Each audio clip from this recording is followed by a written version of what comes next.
l'administration fiscale a droit d'utiliser ce qu'on publie sur les réseaux sociaux pour fonder un redressement. Vous avez quelqu'un qui se prend en vidéo avec sa nouvelle Lamborghini, mais qui déclare 10 000 € de revenus par an imposables. Il prend le risque d'avoir un contrôle fiscal, évidemment. Moi, j'ai un client un jour qui a dit à l'administration fiscale débrouillez-vous, j'ai transféré mon siège social en Guadeloupe, vous avez qu'à venir me contrôler en Guadeloupe. L'administration fiscale a considéré que c'était une opposition à un contrôle fiscal, donc a appliqué des pénalités de 100%.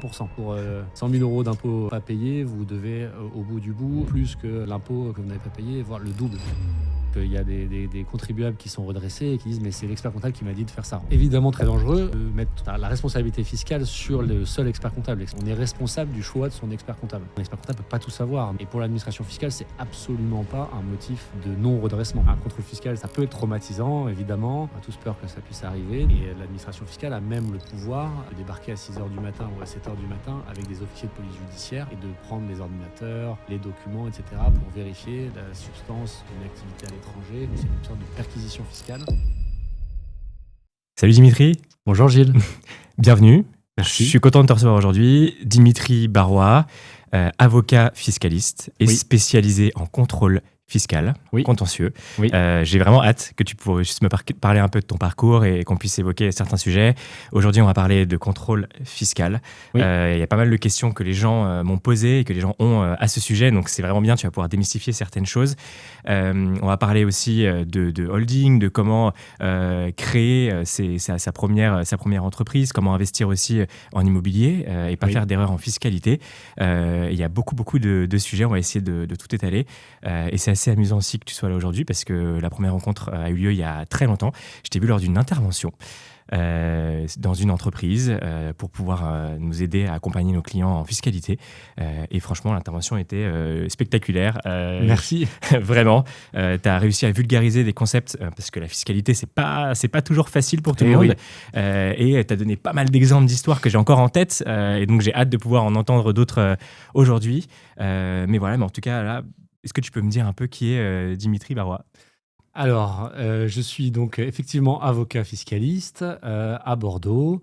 J'étais à la fac de Bordeaux.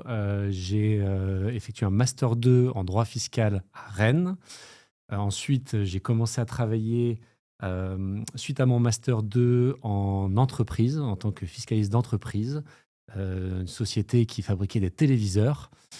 Et qui n'a pas cru aux téléviseurs à écran plat. Ils en sont restés au tube cathodique, donc ça, c'est pas très bien passé à ce moment-là. Moi, le boulot m'a intéressé. J'étais juriste, donc fiscaliste en entreprise, mais je constatais quand même que quand les dossiers étaient, qu'il y avait une problématique vraiment complexe ou qu'il y avait des enjeux importants, les avocats débarquaient un peu en quelque sorte dans l'entreprise et ça me fascinait pas mal. Je trouvais que ça avait l'air vraiment être une dimension encore supplémentaire à ce métier. Donc, à la fin de mon CDD à l'époque, j'ai souhaité essayer d'intégrer un cabinet d'avocats. Mais je n'avais pas du tout même le concours d'entrée à l'école d'avocat. Il se trouve que les Big Four à l'époque recrutaient massivement parce qu'il y avait beaucoup de travail. Donc, j'ai rejoint un Big Four en tant que juriste, en tant qu'avocat. Alors, pas encore avocat, mais en tant que juriste. Ernst Young. Ernst Young, exactement, ouais. En tant que juriste, en stage d'abord. J'ai beaucoup aimé, j'ai adoré. En plus, je trouve que c'est très, très formateur quand on est jeune apprenti avocat. Et donc, à l'issue de mon stage qui s'était bien passé, ils recrutaient et on a discuté un peu. Et ils ont accepté de me proposer un contrat avec l'obligation d'être avocat sous 3 ans. Donc j'étais trop content, j'ai accepté. J'ai passé le concours d'entrée à l'école d'avocat en parallèle avec la préparation d'été à Paris. Que tu as eu. Que j'ai réussi, ouais, tout à fait. Et donc j'ai pu devenir avocat. Je suis parti 6 mois en stage parce qu'on doit l'obligation de faire un stage en entreprise à ce moment-là à l'école d'avocat. Donc je suis parti en fiscalité financière. J'avais envie de découvrir ça, la fiscalité des fonds d'investissement, etc. Donc je suis parti chez AXA Investment Manager pendant 6 mois. Ça m'a beaucoup plu aussi. Mais je suis retourné chez Ernst Young. Je suis devenu avocat. Donc là, j'ai prêté serment. Et à ce moment-là, j'ai souhaité retourner à Bordeaux, ma ville alors pas natale, mais ma ville d'adoption. Je suis arrivé à 15 ans à Bordeaux. Et donc, j'ai rejoint un cabinet d'avocats fiscalistes à Bordeaux. D'abord pendant 6 ans en tant que collaborateur et puis pendant 7 ans en tant qu'associé. Et j'en suis parti en 2022 pour monter un cabinet en 2023 avec d'autres avocats qui s'appelle Wire. Et donc aujourd'hui, nous sommes une quinzaine, bientôt 14 avocats, une office manager. Mhm. La moitié de l'équipe est sur Paris, l'autre moitié est sur Bordeaux. Moi, j'ai la responsabilité du pôle fiscal avec 2 Complexe. collaboratrices. Ouais. Et donc, effectivement, comme tu l'as dit, nous, les avocats, on a la possibilité de passer une spécialité. Donc, c'est un examen qui reconnaît une pratique. Et effectivement, j'ai la spécialité, donc on appelle ça qualification spécifique en contrôle fiscal et contentieux fiscal. J'aime beaucoup le contrôle fiscal. Ça fait peur Ouais, bah oui, bien sûr, pour ça fait pour peur. les gens comme nous, Ouais, ouais. particuliers, mais Et oui, je comprends, évidemment, hein. Un contrôle fiscal, c'est toujours, ça peut être traumatisant, évidemment. On a tous peur que ça puisse arriver. Donc, j'assiste des particuliers ou des entreprises qui ont des contrôles fiscaux. Contentieux fiscal, c'est quand on va devant le juge. Donc, on n'est pas d'accord avec l'administration et c'est un juge, le juge administratif pour la plupart des impôts, le juge judiciaire pour certains, qui va dire qui a raison, Mhm. finalement. Et donc, comme je connais bien le contrôle, l'administration fiscale, la pratique de l'administration, les éléments déclencheurs, les éléments déclencheurs de redressement, de contrôle et de redressement, ça me permet bien sûr de donner du conseil en amont. Donc, je donne aussi du conseil en amont à des particuliers ou à des entreprises. Et effectivement, lorsqu'on s'est rencontrés, c'était sur la fiscalité immobilière. Je fais beaucoup de fiscalité immobilière aussi, plutôt de l'investissement locatif et de la revente. on va en parler. Et ouais, tout à fait. Et des entreprises en général. Et du coup, en général, les clients qui viennent te voir, Oui, donc sur le contrôle fiscal, oui. c'est qu'il y a un incendie et ils veulent l'éteindre, ou tu as aussi des clients qui vont venir te voir pour juste faire de la prévention au départ et se dire, bon, j'essaie d'anticiper, j'ai pas envie que ma maison prenne feu. Oui, bien sûr, c'est pour ça qu'on donne aussi du conseil en amont. Ok. Quand le contrôle a déjà débuté, donc j'ai des clients qui viennent me voir, ils ont reçu un courrier de l'administration fiscale, soit un courrier donc de contrôle sur pièce où on leur demande de fournir certaines explications ou certains documents, Ok. ou, et ça peut être plus désagréable, un véritable contrôle, donc pour les particuliers un ESFP, un examen de situation fiscale personnelle, donc ça c'est un contrôle fiscal particulier, Mhm. ou pour une entreprise un avis de vérification de comptabilité. Donc là on part sur une procédure un peu plus lourde et un peu plus complexe. Ça arrive dans quel cas ça peut arriver on peut avoir un type de contrôle différent. Est-ce que c'est du hasard aussi, enfin, c'est-à-dire qu'ils vont piocher, et ils vont analyser un particulier ou une entreprise comme ça, piocher, ou est-ce que c'est comment ça se passe? Il y a des Ah, signaux, alors la sélection d'un dossier, bon, c'est pas toujours très clair, hein. Et puis l'inspecteur des impôts ne donne pas toujours la raison de sa venue, mais il y a des critères qu'on retrouve, hein. Donc d'abord le contrôle fiscal qui dans le passé a donné quelque chose. Ok. L'administration aime bien revenir, hein. S'il y a un bon client, Ouais. ils aiment bien revenir. Aujourd'hui, ils utilisent évidemment l'intelligence artificielle. Ils ont des triards de données qui peuvent recouper, lancer des requêtes pour trouver des marqueurs qui vont déclencher un contrôle. Mhm. Et donc, en réalité, quand un inspecteur des impôts est lancé sur un dossier, c'est qu'il sait déjà à peu près où il va. Ok. Il y a déjà des éléments qui ressortent et donc il vient pour une raison. C'est un contrôle fiscal dans le passé qui a donné quelque chose ou des anomalies entre deux déclarations qu'ont pu faire les contribuables ou très souvent un retard de déclaration aussi.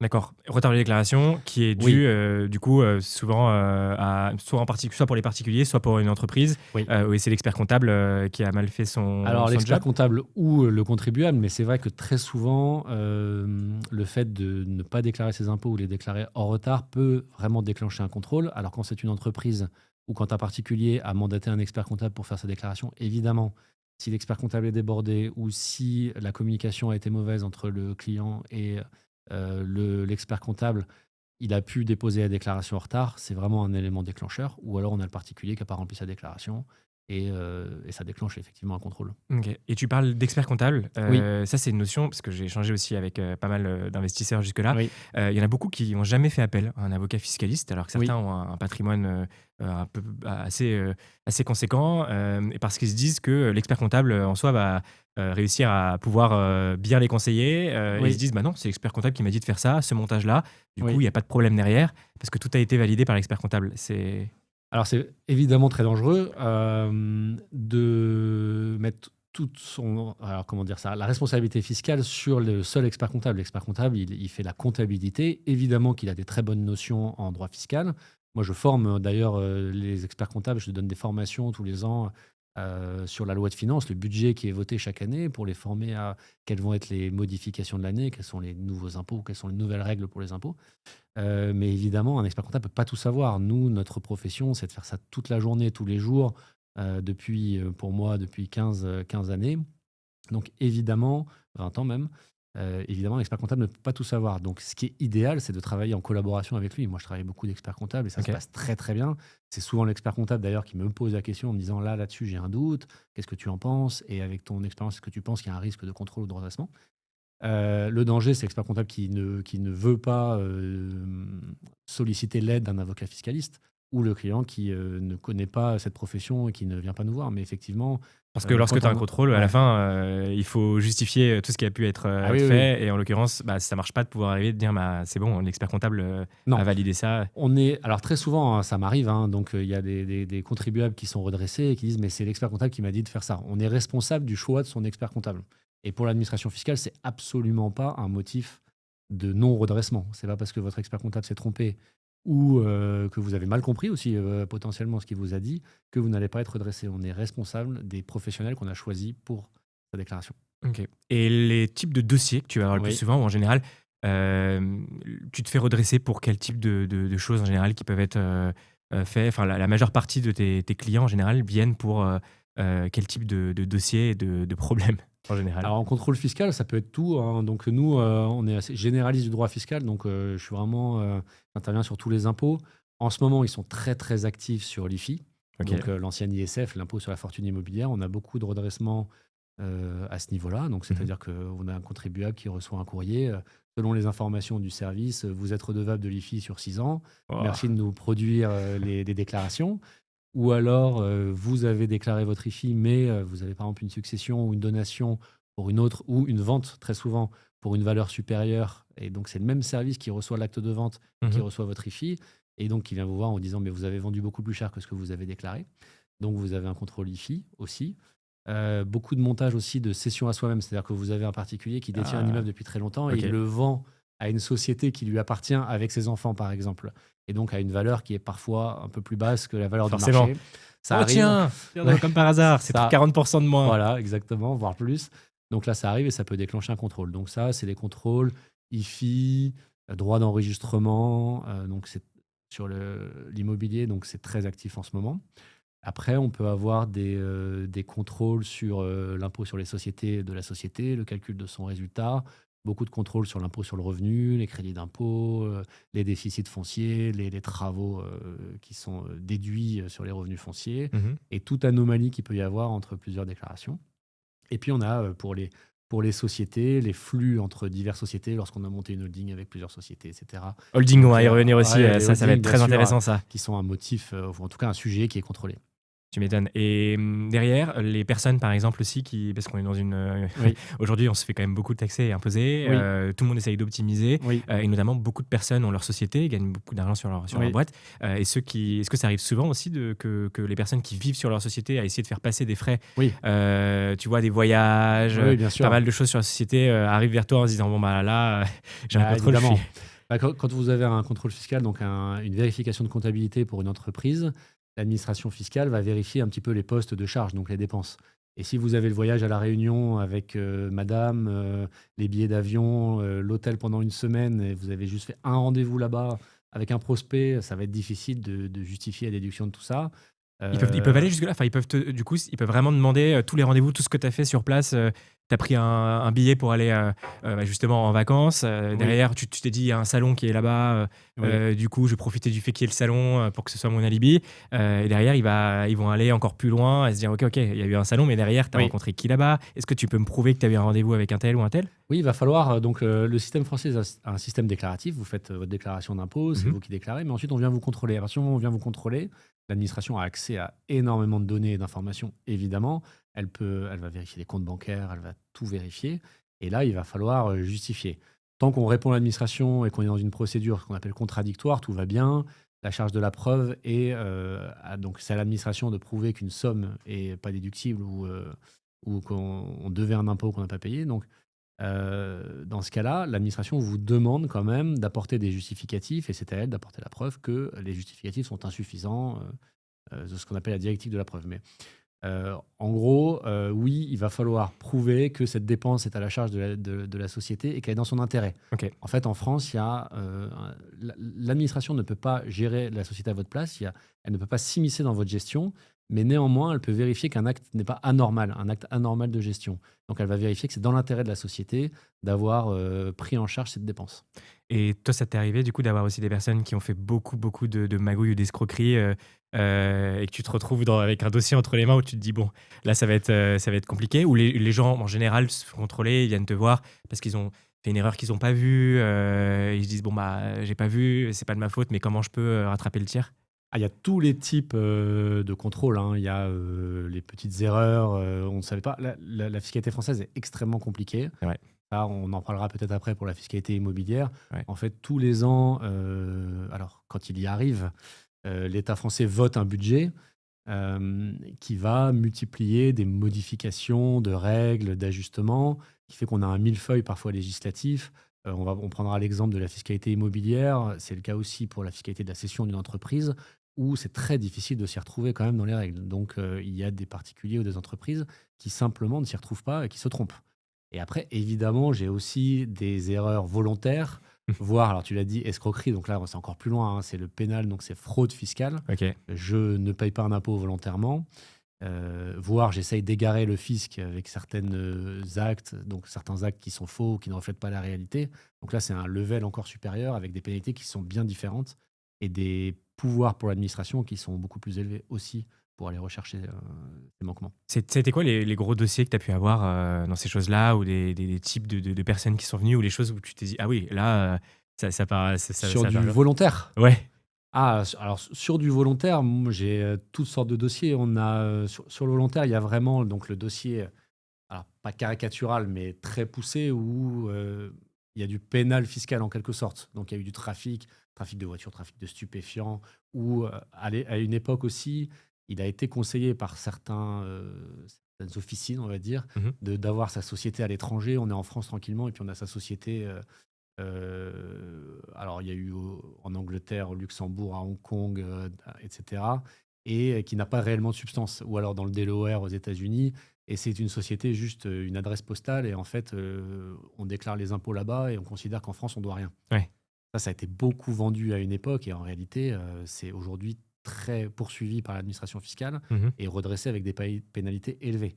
Et l'administration fiscale a même le pouvoir, avec un article du livre des procédures fiscales, de débarquer à 6 heures du matin ou à 7 heures du matin avec des officiers de police judiciaire. voilà. Et c'est une sorte de perquisition fiscale et de prendre les ordinateurs, les documents, etc., pour vérifier la substance d'une activité à l'étranger ou la réalité de la substance en France, au Mhm. contraire. Donc ça, oui, j'ai eu pas mal de dossiers là-dessus. Et les enjeux sont toujours tout de suite très élevés, qu'il y a des pénalités aussi qui sont très importantes. Bah oui, et en parlant de pénalité, est-ce que du coup Ouais, parfois ça peut être mieux de pouvoir avouer, de dire bon bah tout de suite, oui, j'ai fait ces conneries, ouais. là maintenant j'assume, ou d'essayer de rentrer. Est-ce que c'est possible de négocier aussi certaines choses? Euh, Comment ça se passe? Alors, il y a plusieurs questions. D'abord, est-ce qu'il vaut mieux avouer ou pas? La principale problématique qu'on peut avoir, c'est quand on envoie à l'administration se faire voir, qu'on ne répond pas ou qu'on ne va pas chercher les recommandés. Euh, on passe d'une procédure qui peut être contradictoire à une procédure de taxation d'office. Les choses peuvent devenir vraiment très désagréables. On n'a pas forcément, d'ailleurs, on n'est pas forcément informé de tout et on a des pénalités qui sont très élevées. Moi, j'ai un client un jour qui a dit à l'administration fiscale, débrouillez-vous, j'ai transféré mon siège social en Guadeloupe, vous avez qu'à venir me contrôler en Guadeloupe. L'administration fiscale a considéré que c'était une opposition à contrôle fiscal, donc a appliqué des pénalités de 100%. Donc là, Ouah, pour 100 000 euros d'impôts pas payés, vous devez, au bout du bout, plus que l'impôt que vous n'avez pas payé, voire le double. ouais. Et donc, pour la petite histoire, ça, pour le coup, ça s'est terminé au pénal, donc en tribunal correctionnel, avec une peine potentielle de prison avec sursis. Donc, il faut toujours, moi je pense, hein, c'est ma philosophie en tout cas, communiquer avec l'administration, garder le lien, garder le contact, échanger. On ne peut ne pas être d'accord, on peut répondre succinctement, mais il faut répondre. Évidemment, quand on avoue tout de suite et qu'on est constructif, on ouvre une meilleure relation avec l'administration fiscale. On peut mieux, alors je ne vais pas dire négocier, mais discuter. L'administration fiscale n'a pas le pouvoir de ne pas vous faire payer un impôt, de vous dire, OK, allez, j'oublie cet impôt, vous ne le payez pas. Ok. Ça serait une rupture d'égalité devant l'impôt. Mmh. par C'est rapport ce aux qu'on peut avoir dans la contribuables qui tête, hein. payent bien. C'est l'idéal. Ouais, Enfin, ce serait ce qu'on peut avoir dans la tête en se disant: «Oh, si je suis gentil ou je la ouais. joue comme ça», non. Non, ça se passe pas comme ça. En revanche, ils ont la possibilité de remettre les pénalités, de faire une remise des pénalités, dans certains cas. Et donc, effectivement, ça va permettre d'avoir des pénalités qui seront plus faibles et d'avoir, alors, ils peuvent pas remettre un impôt, mais ils peuvent quand même admettre certaines charges ou admettre que certains produits ne sont pas imposables. Et ça vient diminuer mécaniquement le résultat, le redressement. Mmh. Donc la négociation, oui, mais sans possibilité, c'est important de le dire, l'État n'a pas la possibilité normalement d'oublier un impôt et de ne pas faire payer un impôt à un contribuable.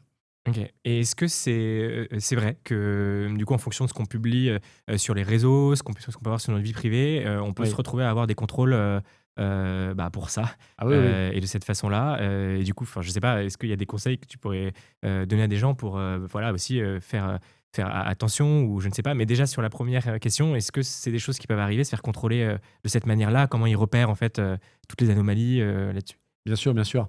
Je crois que donc maintenant, c'est prévu par la loi. L'administration fiscale a droit d'utiliser ce qu'on publie sur les réseaux sociaux pour fonder un redressement.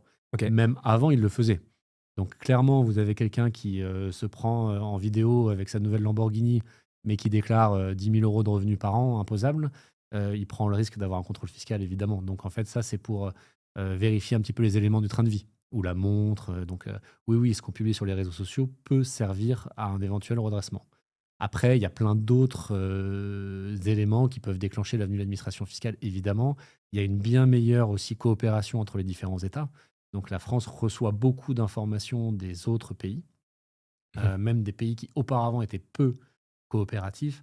Aujourd'hui, ils ont des informations sur les comptes bancaires détenus à l'étranger, ce qui déclenche souvent des contrôles, puisqu'on a l'obligation de les déclarer. Et donc potentiellement les revenus qui vont avec, si ce sont des revenus d'une activité. Ouais, j'ai vu aussi qu'il y avait maintenant les crypto-monnaies, enfin les comptes, Et bien sûr, les les cryptos. Ouais. bah, oui, et Oui, ça oui, les maintenant, cryptos, il faut déclarer. Souvent, les cryptos sont détenus par des comptes à l'étranger. Et donc, il faut déclarer normalement ces comptes de crypto à l'étranger. Et après, il y a tout un régime fiscal aussi à déclarer pour les cryptos, pour les gains que l'on peut faire d'accord, annuellement. mais c'est obligatoire si j'ai un compte, avec des cryptos, dessus, il faut que je le Oui, déclare, oui. chaque année, Ah ouais, les comptes bancaires à l'étranger doivent être déclarés. La pénalité, c'est 1 500 par compte. Et souvent, en plus, à l'étranger, vous avez des comptes puis des sous-comptes qui peuvent être nombreux. L'administration fiscale, pour le coup, est potentiellement sans pitié. Et vous avez 1 500 euros par compte et sous-compte tous les ans sur 10 ans. Et en réalité, ça peut chiffrer. ouais, et les gens se disent aussi: «Non, enfin, il y a un moment donné, je leur ai déjà, tout divulgué, je vais pas commencer Ouais, à» le principe aussi, de la crypto, est ce que les gens se disent: «Bah, voilà, ouais, c'est ouais. de pouvoir avoir un petit peu, mon petit jardin secret», Non, non, il faut le déclarer. Et puis moi, ce que je vois souvent, c'est aussi des clients qui ne l'ont pas déclaré et qui se disent, mais si je le déclare maintenant, ça va me créer du risque pour le passé puisque je ne l'ai pas fait. ah oui, Et c'est en vrai, réalité, au bout d'un moment, il faut couper le risque. Il faut déclarer. Et puis, parce que plus la t'attends, prescription va avancer et ça va pas, en plus, ça va pas particulièrement, en tout cas, moi, je le vois peu, le fait de déclarer une année, déclencher un contrôle pour le passé. Pas un élément qui va forcément déclencher le contrôle pour le passé. OK. Est-ce qu'il y a un certain nombre d'années aussi où, tu peux plus être contrôlé, ou à la fin c'est passé, tu te dis: «C'est bon, Ouais, il y j'ai a une réussi sorte à de passer droit entre à les mailles de» l'oubli. Ouais. ouais, c'est ça, j'ai réussi à passer entre les mailles du filet, ou Ouais, ouais. c'est combien de temps? C'est Oui, on peut passer entre les mailles du filet, hein, évidemment. Alors, je ne pousse pas à le faire, hein, mais, oui, bien sûr. mais on peut passer entre les mailles du filet. Il y a des délais qui sont différents selon les impôts et selon les procédures. Mais OK. non, le délai de droit commun, c'est 3 ans. C'est ce qu'on appelle une prescription triennale. En gros, pour l'impôt sur le revenu, pour la TVA, c'est 3 ans. Après, pour les droits d'enregistrement, ça peut être 6 ans. Donc, pour l'IFI, quand on n'a jamais déclaré, ça peut être 6 ans. Pour les droits de donation aussi, ça peut être 6 ans.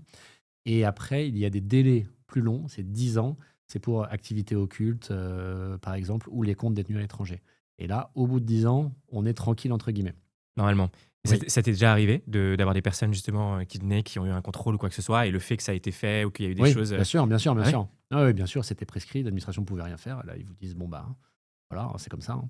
Waouh, ça doit être, Ouais. Ah, c'est un peu satisfaisant pour le contribuable, évidemment, ça c'est sûr. Et hein. Ouais, du coup, en général, donc les dossiers que tu peux avoir, ouais. globalement, ça se termine souvent, assez bien. Je veux dire qu'il y a, il y a toujours des solutions, à trouver. Si jamais ça se termine mal, même est-ce qu'on a un délai pour payer? Est-ce que l'État autorise, je me fais contrôler, Ouais, j'ai une société, mince, il y a des montages que j'ai mal faits, oui, je dois payer, quand même une certaine somme, même, je sais pas, 50 000, 100 000 euros, ouais, je les ai pas. ouais, bien sûr. Comment ça se passe? Alors, donc, en principe, c'est payable tout de suite, mais l'administration, elle est OK pour prévoir un échéancier de paiement. Donc, c'est pas le même service, hein. Une fois, on a le service de contrôle, il fait son contrôle. Son boulot, c'est d'avoir alors, si possible pour lui, un redressement, puisqu'il faut qu'il puisse trouver quand même un redressement quand il a un dossier à contrôler. Et ensuite, c'est transmis à la trésorerie. Et avec la trésorerie, on peut négocier des délais de paiement. Ils sont rarement ouverts pour aller sur un délai supérieur à 1 an, mais quand on peut pas, on peut pas. Et ce qu'ils demandent, dans la mesure du possible, c'est de fournir une garantie. Ok. Et donc là, il faut fournir une hypothèque, une caution bancaire si possible, etc. Et on négocie donc un délai de paiement. Mhm. Il faut respecter, hein, sinon ça peut tout faire tomber. Et puis là, on repart sur les procédures de saisie, parce que l'administration fiscale a vraiment un pouvoir important pour récupérer les sommes qu'elle estime qu'on lui doit. Bah oui, Et ça, c'est donc vrai. là, on reçoit des avis à tiers détenteurs, des saisies sur les comptes, des saisies sur Waouh. salaire. C'est très traumatisant, hein. Ils ont vraiment des pouvoirs très étendus. C'est pour ça que je dis toujours, il faut vraiment maintenir le lien avec eux, la communication. Si je ne vais pas payer, ou je dis, je risque de rater cette échéance-là, comment on peut faire pour la prochaine? Il faut vraiment maintenir le Montrer que t'es lien. conciliant, parce que sinon, Ah, en effet, sinon, eux, ils prennent direct. ouais, c'est ça, c'est le rouleau compresseur, l'État, Ouais. hein, T'as vu des personnes qui sont parties un peu en vrille Ouais, ouais, du ouais. fait d'avoir un contrôle, quoi que ce soit? Oui, oui, mais clairement, hein, bon, de toute façon, les dossiers qui se passent pas très bien, c'est ceux qui ont vraiment une aversion à l'État ou aux impôts. Alors, j'en ai qui ont quitté la France, hein, qui sont partis, qui n'ont plus rien en France et qui partent dans d'autres pays, euh, voilà, pour vivre des jours heureux sans imposition. Et puis, il y a ceux qui Dubaï. restent. Ouais, à Dubaï, maintenant, il y a un peu plus d'impôts qu'avant, mais c'est vrai qu'il y en a pas mal qui sont à Dubaï. Il y a d'autres pays sans impôts, hein, ça existe. Et, euh, et oui, j'ai des clients, oui, j'ai des contrôles quand même. On essaie de faire en sorte que ça se passe bien, mais il y en a qui veulent pas payer. On négocie on discute le montant des impôts et des échéanciers pendant des mois, et puis première échéance, il envoie tout valser en disant allez vous faire voir, je paierai pas, et c'est comme ça. Et là, on repart sur du plus Waouh. désagréable, quoi. Ouais. Ouais. Et là, la spirale où tu te retrouves. Ouais, la spirale. Et Bon, puis, on essaye, nous, alors, ce qui est important, c'est que dans les contrôles fiscaux, on essaye d'apporter du recul, du calme, parce que c'est vrai que parfois, ça se passe, pour un contribuable, ça se passe pas très bien, ou c'est traumatisant, et il peut être un peu violent ou un peu agressif avec l'administration fiscale. Donc, on temporise aussi et on apporte de la technicité au débat. oui, parce que tu as quelqu'un qui finalement va rentrer dans toute ta vie privée, toute ton Oui, oui. intimité. C'est comme vraiment une personne qui vient et qui va te demander toutes les pièces et qui est au courant de tout. Oui, oui. Et ça c'est vrai que ça peut Tout à fait. Alors en plus, marquer. ça dépend beaucoup de la personnalité du contrôleur, alors on dit pas Ouais. contrôleur, de l'inspecteur des impôts. Il y en a qui sont très très, qui ont beaucoup de recul, qui en font pas du tout une affaire personnelle. Ça se passe très bien, l'échange est un petit peu technique, etc. Dès lors qu'on a un inspecteur des impôts qui fait un peu plus des jugements de valeur ou des remarques un peu personnelles, ça peut un petit peu, si le contribuable a une personnalité aussi un petit peu forte, ça peut être compliqué. Et avant qu'on passe sur une partie Oui, un peu plus immobilière, oui, oui. qui est aussi très intéressante, Oui. est-ce que ce serait quoi les 2-3 conseils que tu pourrais donner peut-être à des investisseurs, des particuliers, pour pouvoir ne pas se retrouver aussi dans une situation Le comme contrôle ça? fiscal? Ouais. Ouais. D'abord, pour éviter le contrôle fiscal, être à jour dans ses déclarations, être à l'heure dans ses déclarations, pour moi, c'est très important, comme je le disais auparavant. Avoir un bon expert comptable, évidemment. Quand on a une question importante ou technique, la poser à l'avocat, on est là pour ça, évidemment. Et ensuite, c'est en cas de contrôle, donc nous, on intervient assez vite. Pendant le contrôle, on n'apparaît pas forcément, on nous pose des questions, on reste en off, on les aide un petit peu à répondre à l'administration. Dès lors qu'il y a une note à payer ou une proposition de rectification, c'est-à-dire on estime que vous devez de l'impôt, là, on apparaît et on permet d'avoir ce filtre et cet échange avec l'administration pour des durées très longues, hein, potentiellement. Et de toujours garder le lien avec l'administration, d'échanger et de rester constructif quand même Et si c'est désagréable. Et de ne pas tout croire de son expert comptable aussi, Ah oui, qui c'est peut avoir de sûr. très bons conseils, Oui. mais des montages, ça reste des choses qui sont assez complexes. La fiscalité française Oui, est oui. Et complexe. quand on vous dit de toute façon, installez votre boîte en Andorre ou ailleurs pour pas payer d'impôts, allez voir un avocat quand même avant de le faire. Pour Ça peut tester. éviter des problèmes. Ouais, Ok. c'est sûr. Bon, ils auront ce conseil-là en tout cas. Et Oui, j'espère oui. que moi, mon expert comptable me conseillera pas ça en tout cas. Et Oui, oui. je croise les doigts. Et du coup, pour en revenir à l'immobilier, Ouais. parce que c'est quand même un thème qui est Mm. très important, et la fiscalité a un impact Oui. très très conséquent Oui. sur la réussite parfois d'une opération et Oui. d'autres montages. J'aurais voulu qu'on reprenne un peu peut-être les bases Oui. d'une personne lambda qui vient de commencer dans l'immobilier, Oui. qui veut acheter ses premiers appartements, qui arrive à obtenir ses prêts. Ça, c'est des questions qui reviennent souvent, et moi j'ai des amis aussi qui me les ont posées. ça a été de se dire, bon, bah, je viens d'arriver, je commence par quoi? Est-ce que j'investis en nom propre, en mon nom, ou Oui. est-ce que je monte une SCI? Alors, comme je te le disais tout à l'heure, c'est vrai que la fiscalité, alors je vais même commencer par la fiscalité locative. La fiscalité de l'investissement locatif est extrêmement compliquée en France. C'est une multiplication de règles. Moi, je pense que ça devrait être réformé en profondeur et simplifié. J'aurais un peu moins de travail, mais je pense que ce serait bien que OK. ce soit simplifié, qu'on rapproche ça de la fiscalité de l'investissement et non pas de la fiscalité au barème de l'impôt, qui, je trouve, a pas de sens pour l'investissement immobilier.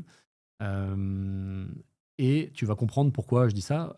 On va essayer de rentrer un peu dans les règles. Je ne peux pas tout dire, mais expliquer les grandes lignes. Mmh.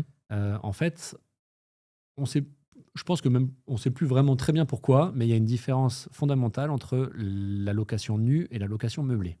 La location nue, c'est un bien donc qui est loué sans meubles. Mmh. Vous êtes imposé à l'IR, donc sur les loyers, donc moins les intérêts de l'emprunt. Et c'est ça qui est important, c'est que le capital qu'on rembourse à la banque quand on emprunte n'est pas déductible. Et donc ensuite, on déduit les intérêts de l'emprunt, on déduit la taxe foncière, pas tout, en partie, on déduit les travaux de rénovation et on déduit les frais de syndic et quelques frais. Mmh. Ce qui fait qu'on paye un impôt sur un revenu qu'on n'a pas. Tout à fait. En trésorerie, on l'a pas, puisqu'on paye le capital à la banque et pourtant on paye de l'impôt sur le revenu Oui. sans déduction du capital remboursé à la banque. Donc ça déjà, c'est très important. Et ensuite, quel impôt on paye? On paye l'impôt sur le revenu, donc au barème progressif, qui va donc de 0 à 45 Mmh. potentiellement, voire un peu plus avec les taxes exceptionnelles provisoires qui durent. Et on paye les prélèvements sociaux. Donc les prélèvements sociaux, c'est CSG, CRDS, donc le remboursement de la dette française, etc. Et ça, moi, quand j'ai commencé à travailler, c'était 10. Quelques années avant que je commence à travailler, c'était 0. Ouais. Maintenant, c'est 17,2. Et on va encore, ils Jusqu'où? souhaitent l'augmenter l'année prochaine à 18,4 Mmh. dans la loi de financement de la Sécu. Donc, vous avez un impôt qui potentiellement est à 45 plus 17,2 sur un revenu locatif que vous n'avez pas. Vous payez aussi la taxe foncière. Euh, Vous payez peut-être l'IFI en plus.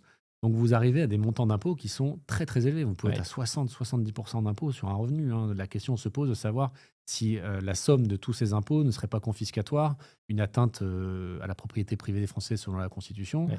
La fameuse taxe Hollande à l'époque avait été déclarée inconstitutionnelle telle qu'elle était prévue à 75%. C'est donc une fiscalité très lourde.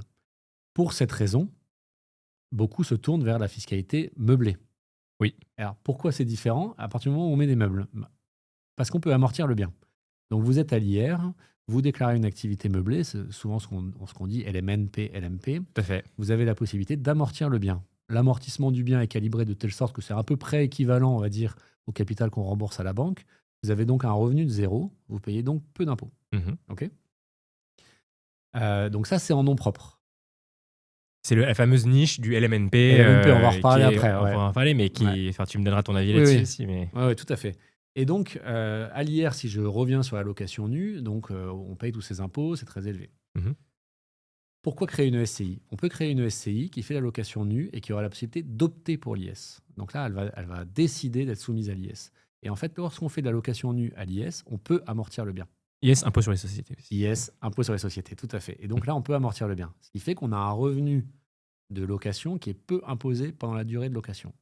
Le problème des SCI, et c'est pour ça que certains auteurs parlent de bombe fiscale, c'est que à la revente, vous déclarez l'impôt, vous payez l'impôt sur les sociétés à potentiellement 25% sur la différence entre le prix de cession et la valeur amortie du bien.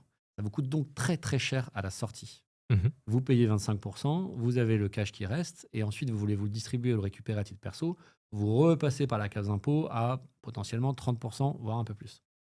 Et donc, c'est la raison pour laquelle l'IS est plus intéressant pour la location nue pendant la durée de location et moins à la revente. Mmh. C'est la raison pour laquelle certains auteurs pensent qu'il faut... donc c'est l'adage, il vaut mieux vivre à l'IS et mourir à l'IR. Pourquoi? OK. Parce qu'à l'IR, quand on vend son bien, au contraire, on est beaucoup moins imposé qu'à l'IS. On est imposé selon le régime des plus-values des particuliers, donc à 19% plus une petite surtaxe plus les prélèvements sociaux, et avec un abattement pour durée de détention donc quand on a un bien depuis 22 ans, on ne paye pas d'IR, depuis 30 ans, on ne paye pas de prélèvements sociaux sur la plus-value. Mmh. Alors attention, parce que ça, ils ont évoqué plusieurs fois de le remettre en cause, ils ont même voté ça l'année dernière finalement, Ça n'a pas été dans le projet de loi définitif, mais un jour, ça sera peut-être remis en cause. Et donc, pour vivre à l'IS et mourir à l'IR, c'est-à-dire ne pas payer d'impôts pendant la location et à la revente avoir un régime Prends tout. favorable, Oui. on part sur la location meublée. La location meublée en nom propre, elle permet de faire ça. Elle permettait de faire ça. C'est-à-dire qu'on amortit en nom propre. Donc, on a le même régime que l'IS, mais on est en nom propre. Et à la revente, on est taxé comme un particulier, donc c'est plus favorable. L'année dernière, ils ont Tout à fait. modifié Commencer la à taper loi. dessus. Ouais. Et maintenant, quand on revend, il faut réintégrer les amortissements qu'on a pratiqués grâce à la location meublée dans la revente, ce qui fait que c'est moins intéressant. Et ensuite, quand on est en location meublée, est-ce que ça vaut le coup de créer une SCI ou une autre société? Bon, à l'IS, c'est le même problème que pour la location nue. On paiera très cher à la fin. Et la seule structure qui permet de rester à l'IR quand on fait de la location meublée, c'est, alors il y en a deux même, c'est la SARL de famille. Mhm. La SARL de famille peut opter pour l'IR, donc il faut que ce soit entre les membres d'une même famille, Mhm. et donc faire de la location meublée, il va être imposable à l'impôt sur le revenu. Une société qui fait de la location meublée, par nature, normalement, elle est à l'IS. Mhm. Donc là, c'est par nature, c'est pas une question d'option. Donc la SARL de famille permet de rester à l'IR en location meublée, ou la SNC, ça c'est un autre sujet. Et tu as beaucoup de personnes, du coup, qui ont fait des montages en se disant, bon, j'ai commencé, je l'ai monté en SCI ou même au nom propre. Ils se sont Ouais. retrouvés à avoir trop de biens en nom propre. Oui. Et à la fin, ils se disent, comment je peux faire? J'en ai trop en nom propre. Et tu peux les aider à trouver des solutions là-dessus. Enfin, est-ce que c'est des problématiques qui Ouais. peuvent arriver où il y a eu ils ont très mal commencé et du coup, il faut essayer de rectifier le tir? Alors, c'est pas qu'ils ont mal commencé, c'est même justement les dossiers qu'on rencontre le plus, c'est les dossiers en fait qui ont eu beaucoup de succès. Mhm. C'est-à-dire que vous avez fin des années 90, début 2000, des investisseurs qui ont acheté des biens immobiliers à des prix qui à l'époque étaient plutôt bas Oui. et qui ont fait des travaux. Ils ont ensuite eu des loyers. Et sur ces loyers, ils payaient un impôt qui était très fort. Là, je t'en ai parlé tout à l'heure, la location nue, c'est fortement imposé. Donc, ils veulent faire des travaux pour venir écraser les revenus fonciers. Donc, ils achètent un autre bien sur lequel il y a des travaux. Ça permet d'avoir moins d'impôts pendant 1, 2 ans de travaux. Mais après que les travaux soient réalisés, on a encore plus de loyers. On paye encore plus d'impôts. Donc, on retrouve un bien pour faire des travaux. Et en fait, mis bout à bout, au bout d'un moment, les banques financent plus. Oui. Et on a des montants de loyers qui sont très élevés et pour des montants d'impôts qui sont rédhibitoires. Ça, plus les contraintes réglementaires sur l'immobilier, etc., plus l'IFI qui, au bout d'un moment, devient vraiment élevé, ça donne un montant d'impôt qui est trop élevé. Et donc là, on vient me voir, on me dit, je suis surinvesti dans la pierre en location nue, comment je fais pour baisser ma fiscalité? Et là, tout l'enjeu est de passer en meublé des biens, Ouais. petit à petit, avec le temps. Donc en général, ils sont loueurs meublés professionnels. Parce que c'est des revenus qui sont aussi tellement élevés que tu peux c'est plus en des LMNP. revenus qui sont élevés, ouais. Et on est en LMP. Alors, LMP, on pourra en parler, mais c'est très technique aussi. Et donc, de venir modifier son régime fiscal pour passer à location nue à location meublée.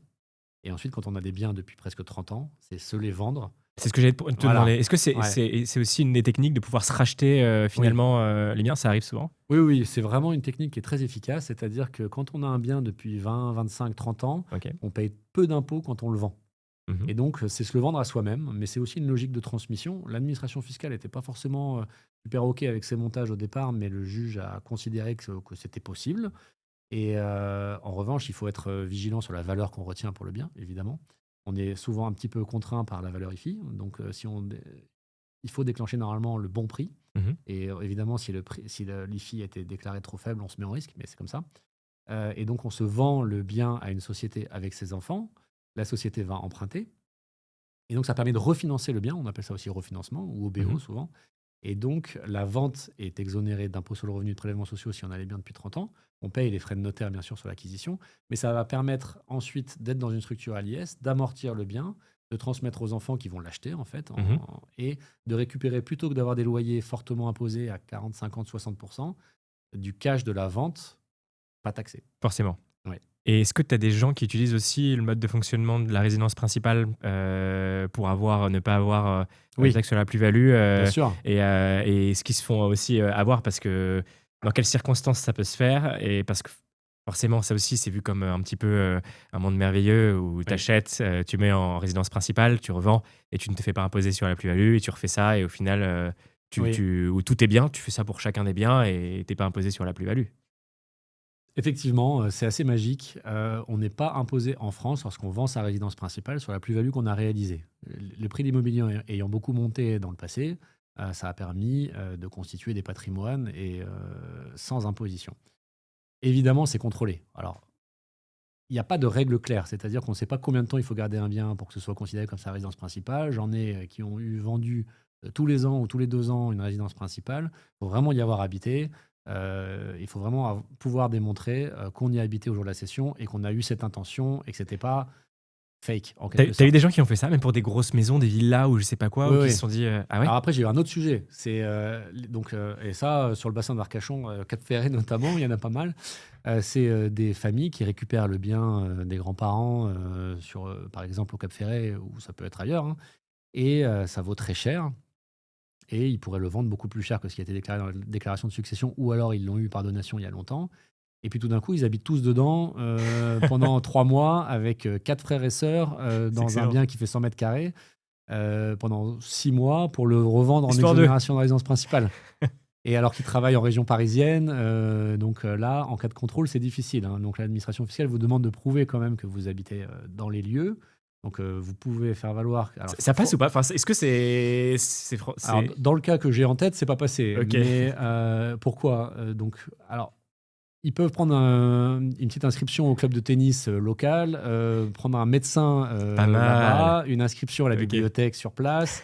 Faut pas avoir d'enfants parce qu'on regarde les impôts vont regarder où ils sont scolarisés, ou alors il faut les scolariser sur place. Mais bon, là, on y habite vraiment Ok. au bout d'un moment.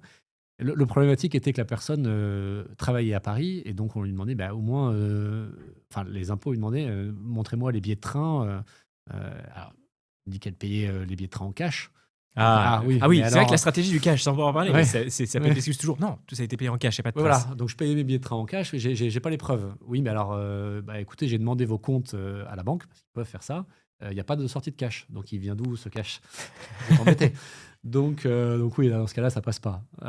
Donc, le montage résidence principale, évidemment, ça a pu servir certains, mais c'est contrôlé. Et puis, l'année dernière, ils ont aussi envisagé de réformer un petit peu ça, Ok. de mettre une durée minimale de détention, donc c'était 5 ans, je crois, Mhm. et puis aussi de le limiter à certaines plus-values. Pour des plus-values au-dessus d'un certain montant, ils souhaiteraient faire payer l'impôt aux contribuables, ce qui existe dans d'autres pays, hein. Et donc, ce qui motive nos parlementaires qui ont besoin de trouver des sous pour la France à modifier un peu ce régime. C'est sûr. Ça, franchement, c'est intéressant parce que c'est une question que beaucoup de gens aussi se posent. Et sur le LMNP, parce Oui, que c'est en général, on commence souvent comme ça parce qu'on se dit, OK, ouais, c'est la niche, j'achète mon premier appart, je fais mon LMNP, je fais des travaux. Et comme tu l'as dit derrière, je vais pas payer beaucoup d'impôts au tout début, sauf ouais. que je vais devoir reprendre un autre appart après pour refaire les travaux aussi, parce qu'au fur et à mesure, l'amortissement, ça peut être le même. Tu disais que ça allait peut-être, il y a eu des changements par rapport à cette niche-là. Oui. Toi, est-ce que tu penses que du coup ça va changer? C'est plus la même chose qu'avant. Est-ce que du coup la stratégie aussi a changé? C'est plus une niche comme avant. Qu'est-ce que tu en penses? Alors, moi, je trouve que ça reste intéressant. Pourquoi? Le LMNP ou LMP, on amortit le bien. Ça existe toujours. C'est pas encore remis en cause. Dès lors qu'on amortit le bien, sur les loyers, on a peu d'impôts, voire pas d'impôts. Donc ça reste favorable pendant l'exploitation du bien. Derrière, lorsqu'on vend le bien, c'est vrai qu'auparavant, on était soumis à la fiscalité des particuliers et donc on avait la possibilité de payer pas, voire peu d'impôts. Sauf quand on était loueur meublé professionnel. Lorsqu'on était loueur meublé non professionnel, on a la possibilité de payer peu d'impôts. Mhm. Maintenant, il faut réintégrer les amortissements qu'on a passés dans le passé et il faut payer de l'impôt dessus. Donc la philosophie a un peu changé, c'est qu'au bout du bout, on récupérera ce qu'on peut. Mais pendant la location du bien, au moins, on est peu, voire pas fiscalisé. Et peu, voire pas fiscalisé à des taux d'impôt qui sont potentiellement élevés. C'est-à-dire qu'on va économiser potentiellement 30, 41, 45% d'impôts. Et à la revente, il faudra passer par la case impôt, mais à 19% et 17,2%. Ok. Donc en soi, on continue à être un peu gagnant. On l'est moins qu'avant, mais on continue à être un peu gagnant. Et tu penses que ça va être de pire en pire en soi dans l'évolution que ça prend là-dessus? Est-ce qu'il y a des secteurs qui se font plus taper que d'autres aussi? Notamment la location courte durée, là, elle est en train d'y passer Ouais. Alors, drastiquement. clairement, la fiscalité immobilière est devenue, comment dire, hein, est devenue trop élevée, hein. Et donc, il y a des rapports qui sortent. Là, il y en a un qui vient de sortir pour une réforme de la fiscalité immobilière, pour une réforme des taux, pour une réforme des règles d'assiette. Et je pense qu'on va y venir. Et je pense qu'on ne peut pas faire pire qu'aujourd'hui. Enfin, j'espère. et donc que la fiscalité immobilière devrait être réformée plutôt vers quelque chose de plus simple, surtout, Ok. parce que j'ai beau chercher, je ne vois aucun récapitulatif clair vraiment sur Internet ou aucun vraiment site qui permet d'y voir clair pour les clients, hein, parce que là, on n'a pas encore parlé de tout, mais LMP, LMNP, loueur meublé professionnel, il y a 3 définitions différentes. Il y a une définition pour les Incroyable impôts ça. sur le revenu, il y a une définition pour les cotisations sociales et il y a une définition pour l'IFI. Ils sont toutes les 3 différentes. Et donc, c'est juste un Bah enfer. ouais. Et quand on est en loueur meublé professionnel, les règles de sortie, donc on veut ne plus être loueur meublé, sont hyper aussi complexes. Hmm. Quand on est à l'étranger et qu'on a un bien en France, les règles sont également hyper complexes. Donc, moi, je pense que tout ça va être réformé pour quelque chose de plus simple, je l'espère. Et ça viendra, j'espère, pouvoir relancer un peu le secteur immobilier parce que depuis des années, la France et les collectivités sont quand même, je ne vais pas dire perfusées, mais ont besoin d'un volume de vente immobilière. Chaque fois qu'on vend un bien immobilier, on passe par la case frais de notaire, Forcément. qu'on appelle improprement frais de notaire, mais dans lesquels il y a des droits d'enregistrement à Ouais. 5,80%, voire plus maintenant. Et plus il y a du volume, quels que soient les prix, plus les sous rentrent. Or, avec la fiscalité immobilière et les contraintes aussi qui pèsent sur l'immobilier et l'interdiction générale des locations Airbnb, locations saisonnières, vous avez moins de volume de vente. Néanmoins, et donc vous avez moins de volume de vente et donc moins d'argent dans les caisses des collectivités de ce fait. Donc il est nécessaire de réussir à faire repartir le volume de vente immobilière pour faire entrer des sous dans les caisses de l'État et pour potentiellement faire baisser les prix de l'immobilier aussi, ce qui est le souhait, je pense, du gouvernement depuis longtemps et qui ne parvient pas. Puisque, Hmm. en réalité, depuis des années, il a un petit peu sclérosé le marché en rendant les règles trop compliquées, trop lourdes et l'impôt trop cher. Je pense qu'au contraire, il faudrait pouvoir créer un effet d'aubaine et dire aux contribuables, plutôt qu'on soit en incertitude fiscale permanente. Cette année, qu'est-ce qu'ils vont nous pondre et quel va être l'impôt que je vais payer en plus? C'est le cas à chaque fois. C'est ça, c'est clair. Ouais. Si on disait aux investisseurs, vous avez 3 ans pour vendre selon des règles claires et après, dans 3 ans, les règles seront celles-ci, vous créez un effet d'aubaine. C'est-à-dire qu'il faut vendre dans les 3 ans, les prix de l'immobilier vont peut-être baisser un peu, vous aurez peut-être plus de volume de vente et par conséquent, plus de frais de droits d'enregistrement qui vont rentrer. Et moi, je pense qu'il faudrait aller vers ça ou vers une simplification drastique de la fiscalité immobilière. Bah oui, et pour faire revenir aussi les gens sur du locatif, tout Oui, simplement, où il y a une sorte de crise du logement, où c'est devenu tellement compliqué de pouvoir se loger. Et en effet, les oui. Airbnb, c'est arrivé sur le tas parce que derrière, même au niveau de la rentabilité, c'était juste tout simplement incroyable. Mais Donc, bien sûr, et c'est pour ça que d'ailleurs, dans les grandes villes, il y a presque plus de location nue, hein. hmm, Moi qui exerce à Bordeaux, il y a très peu de locations nues à Bordeaux, il y en a très peu à Paris, évidemment, parce que les contribuables font du meublé. Alors, je ne vais pas dire par défaut, parce que alors, parfois, je discutais avec une députée sur le sujet qui ok. disait vous vous rendez compte l'effet d'aubaine de la location meublée. Mais la location meublée, c'est presque en fait un refuge, parce que la location nue est beaucoup, beaucoup trop taxée. Et en réalité, payer autant d'impôts sur un loyer, c'est impossible. À 60-70% d'impôts, en fait, donc les gens vont vers le meublé juste pour baisser la charge fiscale, pour avoir aussi le flux de trésorerie pour payer l'impôt. Et donc en réalité, je ne pense pas qu'il faille monter l'impôt, augmenter l'impôt de la location meublée, mais au contraire diminuer l'impôt de la location nue et harmoniser les Ouais. deux systèmes, à la limite. Ça, c'est sûr. Et tu as Mm. beaucoup donc de personnes pour toi qui viennent te voir aussi pour ces cas-là, donc qui se retrouvent à avoir, plusieurs biens, en Oui, LMP, enfin qui veulent changer, ils oui, sont en LMNP, ils sont gourés: «Mince, je oui. devrais être en LMP normalement parce que c'était maximum, Ouais. tant de revenus» et Il y a cetera. énormément d'erreurs sur ça. Alors, je parlais un petit peu technique. Ouais, En fait, la location meublée professionnelle, il y a 3 définitions. Fiscalement, pour l'impôt sur le revenu, c'est pas forcément une mauvaise nouvelle d'être loueur meublé professionnel.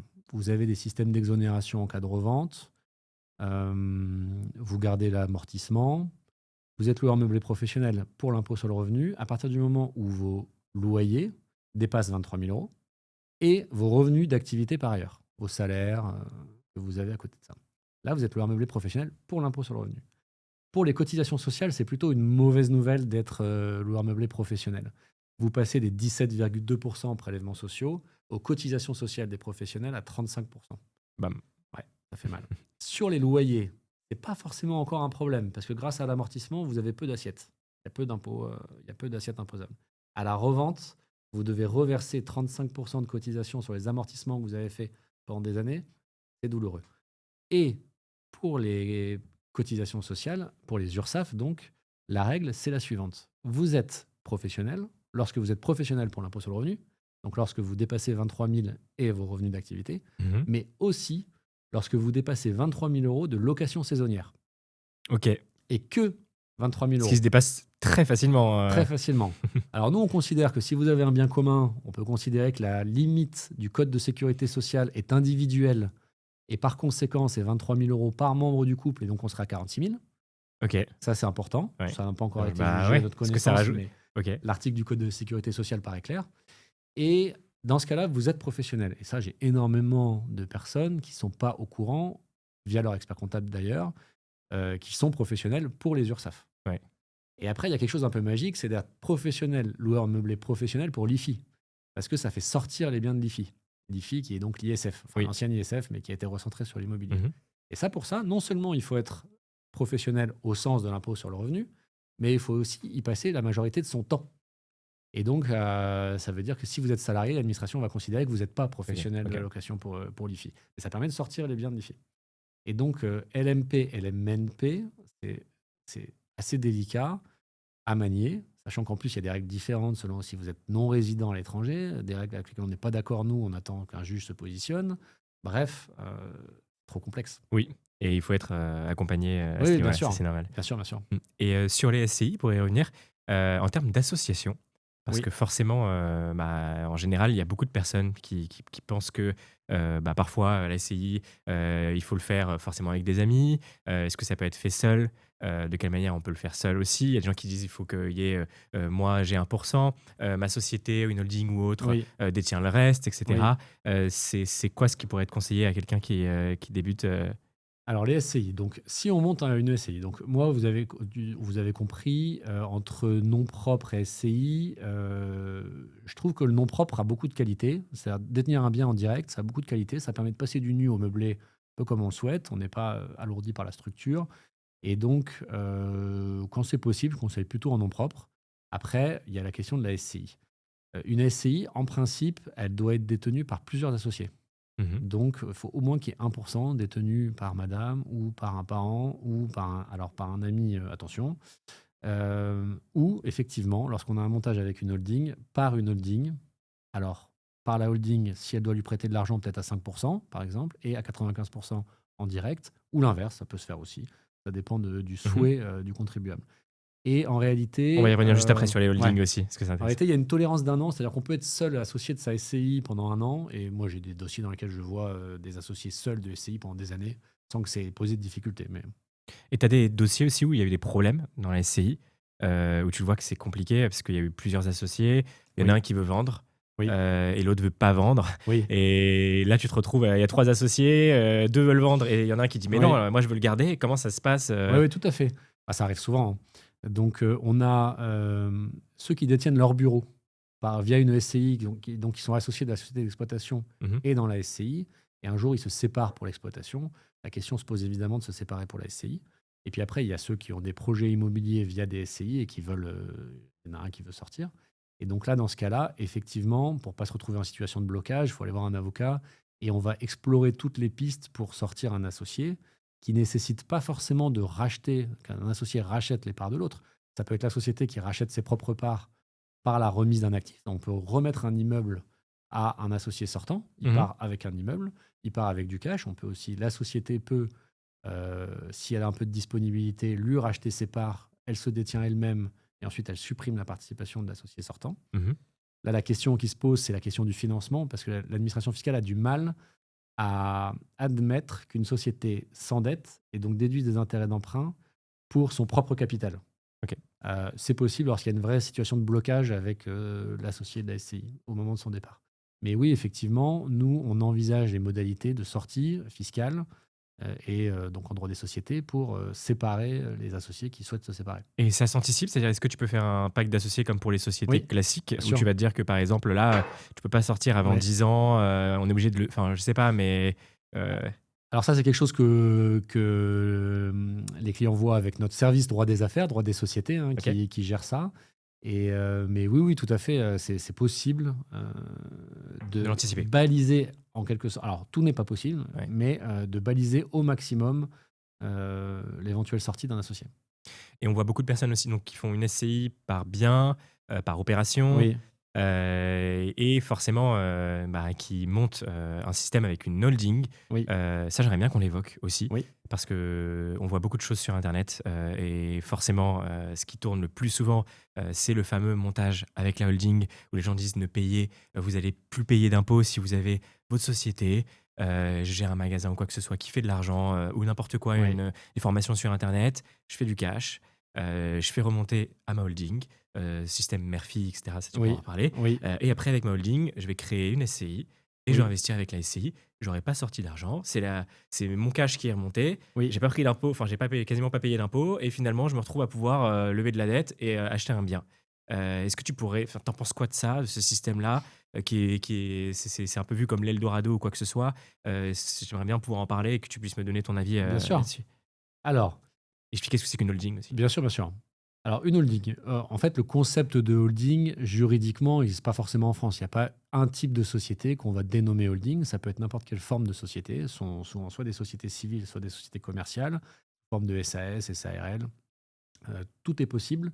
C'est juste son objet social qui va être détenir des titres et donc détenir une société ou plusieurs. Le montage que tu évoques, c'est typiquement le montage de quelqu'un qui a une holding, qui détient une société d'exploitation avec une activité. Et ça, effectivement, c'est très intéressant d'avoir une holding au-dessus pour plusieurs raisons. D'abord, si la société d'exploitation en dessous a de la trésorerie excédentaire parce qu'elle elle marche bien. Quand on remonte les résultats, donc la société d'exploitation, elle paye de l'IS, de l'impôt sur les sociétés, sur son résultat à 25. Ensuite, le résultat remonte sous forme de dividende à la holding. Et là, c'est très peu taxé. On appelle effectivement le régime Murphy. Dès lors que je détiens une société à plus de 5% et depuis plus de 2 ans, je peux me verser des dividendes qui sont taxés schématiquement à 1%. Ouais, c'est ça, c'est 1,25 Ouais, ou c'est ça? 1,25, Ouais. exactement. Enfin, 5% du montant des dividendes fois l'IS, donc à 15% ou 25%. Ok. C'est super intéressant et c'est encadré par une directive européenne. Évidemment, l'administration, enfin pas l'administration, mais le gouvernement français ou les parlementaires français auraient aimé augmenter cette quote-part de 5% qui est taxable. Ils n'ont pas pu le faire parce que c'est encadré par une directive européenne, donc c'est Ah, bloqué. ok, c'est Ouais. intéressant ça. Donc, a priori, ça va être stable. Donc, Ok, ça va rester. d'accord. Et effectivement, les dividendes remontent, sont taxés à 1% et quelques, sont dans la holding. Ensuite, la holding peut créer une SCI à côté. Avec ce cash, elle peut lui prêter les fonds. En échange, elle percevra un taux d'intérêt qui sera un taux d'intérêt qui est prévu par le Code général des impôts. Et ça permet de faire circuler l'argent pour un autre projet, Sans le sortir. sans le sortir. Dès lors qu'on veut le sortir à titre perso, ça ne sert plus à rien, hein. Oui. Mais en revanche, pour un projet comme ça, c'est super intéressant. Et de plus, quand on a sa société d'exploitation et qu'on envisage peut-être de la vendre un jour à un investisseur, à un industriel, etc. Et de la même façon, on a aussi le régime Murphy pour la vente, pour la plus-value. On fait une plus-value, je dis n'importe quoi, de 500 000 euros. Alors, elle va être exonérée, elle va être taxée que sur 12%. D'accord, donc j'ai une société, je vends des Ouais, t-shirts sur internet, oui. et derrière j'ai ma holding qui Mm. est juste au-dessus, et là ma société a bien marché, je décide de la vendre. Voilà. Et je vends les titres de la société. J'ai Ok. un acquéreur qui est OK pour acheter les titres. Je vais être taxé que sur 12% de la plus-value. Initialement, c'était 5%, comme les dividendes. Mais comme c'est pas encadré par une directive européenne, bon, bah, l'État français a monté progressivement cette quote-part qui est taxable. Et peut-être que ça continuera à augmenter dans le futur. On n'est que taxé sur 12% de la plus-value fois l'impôt sur les sociétés. Donc c'est aussi très intéressant. On se retrouve avec du cash dans la holding. Si on veut récupérer le cash pour partir en vacances ou pour des loisirs, on passe par la case impôt de toute façon. Forcément. Mais si on souhaite passer par un projet immobilier ou avoir un autre projet économique, c'est très intéressant. Ça permet de créer un étage en fait, qui vous protège et qui va vous permettre de réinvestir sans passer par la case impôt à titre personnel. Et si jamais il y a du coup une des SCI qui est en danger, ou qui a un problème Oui, sur une des branches, parce que pareil, on oui, parle aussi de, il y a des personnes qui ont des montages où ils en ont beaucoup, ils font la même chose, oui, holding, une SCI, holding, une SCI, une SCI, une oui. SCI. Est-ce que ça peut pas être problématique du fait que tout soit connecté, que ça impacte la totalité du montage, le fait qu'il y ait un problème Oui. Alors, je suis pas forcément pour. Alors d'abord, donc là, on a parlé de la première situation dans laquelle j'ai une société d'exploitation Oui, avec une holding. Si j'ai une holding avec que des projets immobiliers, Ok. Là, c'est différent. Je suis déjà un peu moins partisan de la holding. Si on a que de l'investissement locatif, on fait de l'investissement locatif nu ou meublé, on n'a pas forcément besoin d'avoir autant de SCI que de biens. Mhm.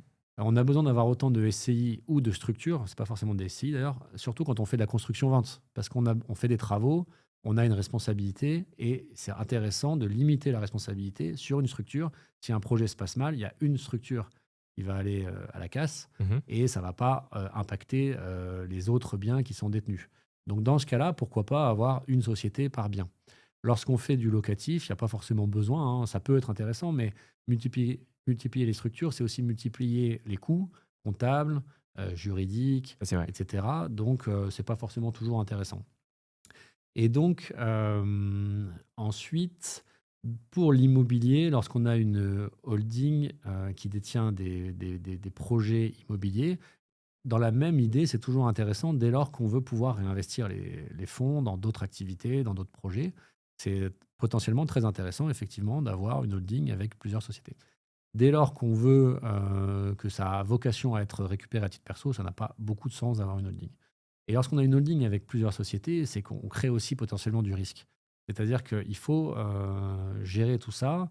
Euh, Il y a la gestion comptable, juridique, etc. Il y a aussi la charge mentale quand même. Il faut avoir Mhm. ça un petit peu en tête. C'est quand même beaucoup d'investissement. Et parfois, on s'y perd. Et parfois, les flux intra-groupes, ça devient un peu n'importe quoi. On ne sait plus quelle société attend, quelle société doit tant, etc. Il y en a des contrôles fiscaux qui ne se passent pas forcément bien. Moi, j'ai des particuliers qui ont eu, enfin, un particulier, un investisseur qui a une holding avec plusieurs SCI. Il a le fisc qui a débarqué. Euh, il comprenait plus les flux n'avaient aucun sens. L'administration a tout remis en cause. Alors, elle remettait en cause Ah ouais?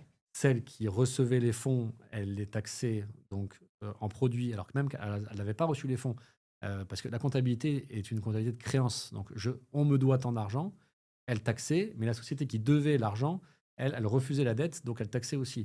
Donc, on s'est retrouvé avec des montants d'impôts délirants pour un montage qui, en soi, n'a pas créé beaucoup de valeur, mais des montants d'impôts de plusieurs centaines de milliers d'euros Waouh. sur peut-être 15 ou 20 000 euros de résultats en net, mais on s'est retrouvé avec 400 ou 500 000 euros de redressement et des poursuites pénales Waouh. euh, pour quelque chose qui n'avait pas de sens. Et Bah donc, ouais. on peut se perdre dans les groupes de sociétés. Donc, C'est il faut c'est ce vraiment Mhm. maîtriser. C'est quoi ce qui t'arrive le plus souvent en général avec les personnes qui créent des holdings, qui ont des entreprises, enfin qui viennent te voir, les problèmes même de redressement, ou ce qui se fait le plus souvent en général, c'est quoi? C'est groupe de sociétés, ce sont les flux intragroupes. C'est-à-dire, une société doit tant à une autre. En fait, l'administration fiscale ne reconnaît pas l'intérêt de groupe. Ce qui est très particulier pour un contribuable français qui a du mal à comprendre ça, c'est que l'intérêt du groupe n'existe pas. Chaque société doit poursuivre son propre intérêt. Et donc, par conséquent, chaque société peut être redressée si le fisc considère qu'un flux est anormal de son côté. Et vous avez des montages où, pour un flux intragroupe, le fisc peut aller voir l'une ou l'autre des sociétés et taxer comme il le souhaite. Par exemple, moi, j'ai eu beaucoup de dossiers à une époque de financement intragroupe, c'est-à-dire de financement de prêt entre une société et une autre. La société de t-shirt qui va prêter pour la société de chaussures. Oui, voilà, c'est ça, Ok. exactement. Et en réalité, l'administration, donc on essaie de trouver un taux. Alors, il y a une façon de ne pas avoir de problème, c'est de prendre le taux du Code général des impôts, qui est le taux moyen pratiqué par les banques sur les taux variables depuis 2 ans. OK, c'est 3-4%. Mais parfois, ce sont des dettes qui sont liées à des prêts seniors refacturés sur des achats de sociétés, etc. Et l'administration allait voir selon le taux, soit celle qui facture le taux parce qu'il était trop faible, soit celle du dessous parce qu'il était trop important. Ouais. Et donc, Ouais. elle peut taxer soit l'un, soit l'autre. Et tu peux aussi te mettre des fees entre sociétés, des management fees Bien ou des sûr, choses ouais. comme ça. Ouais. C'est. En fait, ce qu'il faut comprendre, c'est que, donc, pour être clair sur les holdings, il y a trois types de holdings. Il y a la holding, ce qu'on appelle passive. La holding passive, son objet social, c'est de détenir des titres. Elle détient des titres de société. Elle reçoit des dividendes pour les résultats excédentaires. Et quand elle vend des sociétés, elle réalise des plus-values. Ça, c'est une holding totalement passive qui n'a pas d'activité commerciale propre. Ensuite, il y a la holding active. Ça, c'est la holding qui va rendre des prestations de services, des managements de fees potentiellement, aux sociétés du groupe. Et donc ça devient une holding active, ce qui a plein d'implications en termes de TVA, en termes d'IS. Et donc, les prestations sont en général des prestations qui sont refacturées de salariés de la holding, qui sont refacturées aux sociétés du groupe avec un markup, donc avec une valeur ajoutée, une marge, ou alors d'une rémunération de présidence pour la présidence des sociétés qui sont en dessous. Et donc ça, c'est la holding active. Et ensuite, il y a une troisième notion encore un peu plus technique, c'est la holding animatrice. Tu as peut-être déjà entendu parler de ça. Ouais. La holding animatrice, c'est celle qui doit fixer les orientations stratégiques pour un groupe et en contrôler la bonne application. Alors, c'est un peu abstrait, hein. Et ça, c'est pour d'autres choses. C'est par exemple pour l'application du pacte du trade, qui est la possibilité de donner des titres de société avec une exonération de trois quarts, par exemple. Mhm. Et donc ça, pour le pacte du trade, une holding doit être animatrice si on veut. Alors c'est un peu complexe, mais et donc il faut que la holding soit animatrice, c'est-à-dire qu'elle fixe les orientations stratégiques et qu'elle contrôle par le biais d'éléments de preuve. Donc c'est encore un peu différent de la holding active. Ok. Et tu penses que l'État va quand même mettre un peu plus son nez dedans, etc. Parce que j'ai vu une vidéo il n'y a pas longtemps. Je crois que c'était envoyé spécial ou je sais Oui, plus, d'Élise Lucet qui montrait ouais, les revenus de Bernard Arnault et le système bien sûr. de revenus qu'il avait fait avec sa holding et elle montrait ça avec des billes et c'était assez parlant parce que en effet Ouais, tu voyais du coup toutes les billes où il se verse forcément un peu de dividendes, etc. Et genre 90%, 95% est laissé et tu vois toutes les billes qui restent dans la holding pour pouvoir ensuite tout oui. réinvestir et finalement se dire bon, bah, là-dessus je paye quasiment rien. C'est déjà une réalité en réalité. Ouais. C'est-à-dire que dans le projet de loi de finances qui a été déposé par le gouvernement en octobre, il y a une taxe sur les holdings. Ok. Cette taxe sur les holdings, elle vise effectivement, comme tu l'as dit, les plus riches. Euh, alors, j'ai pas vu le reportage de Élise Lucet, j'avais vu le reportage sur les prix de transfert. Il y en a plein, ouais. Ouais. Euh, En réalité, donc Bernard Arnault ou d'autres, quand on a une holding, comme je te l'ai dit tout à l'heure, on paye de l'impôt sur les sociétés sur le résultat quand même. On paye 25% a Mhm. priori sur un résultat Oui. que la holding réalise. Et ensuite, on est libre de se payer ou non. Si on ne se paye pas, on ne paye pas d'impôt. Si on n'a pas besoin d'argent, on ne se les verse pas, ils restent dans la holding et on ne paye pas d'impôt. Et donc en réalité, dès lors qu'on n'a pas eu les revenus à titre personnel, ça ne coûte pas d'imposition. En revanche, c'est une société qui a quand même déjà payé de l'impôt sur les sociétés. Et si un jour on veut se les verser, il va falloir passer par la case impôt. Et donc l'idée du projet de loi qui a été déposé, c'est de taxer au contraire les sociétés pour de l'argent qui est resté en banque dans la société Mhm. et qui n'a pas été versé aux contribuables. Donc ça devient une taxe sur les actifs. Ça devient Ouais. une sorte de retour un peu de l'ISF Oui. qui avait été supprimé. Et ça, c'est toujours pareil. Donc, pour l'instant, ça concerne les riches. Les riches, dans le projet de loi de finances, c'est plus de 5 millions. Donc, ça veut dire que ce sont les holdings qui ont une valeur de plus de 5 millions Ok. qui seraient taxés sur la détention, sur leur valeur. Moi, ce que j'ai constaté au fil des années, c'est qu'un dispositif est créé pour un type de contribuable et puis est élargi petit à petit. Donc 5 millions, on est riche cette année pour 5 millions de valeur de holding. L'année prochaine, ce sera 4, puis après peut-être 3, puis après peut-être 2, puis après peut-être toutes les holdings. Ouais. Et effectivement, il y a une taxation sur les holdings qui risque d'être créée par le projet de loi s'il est adopté. Ça, c'est encore une autre histoire cette année. Ok. Et tu conseillerais du coup de la faire à quel moment aussi la holding? Parce que souvent les experts Oui, comptables poussent à en créer une parce oui. qu'en fait ça fait des fees aussi en plus pour eux. Mais en l'occurrence, à quel moment pour toi tu penses que ça peut être opportun de le faire? Est-ce qu'il y a un certain volume à engranger aussi? Alors, T'en penses quoi? moi, ce que j'en pense, c'est que si on a l'idée de créer une holding, il vaut mieux la créer rapidement. Quand on crée une holding après coup, on est obligé d'apporter les titres de ces sociétés à une holding et dans ce cas-là, on déclenche normalement une imposition.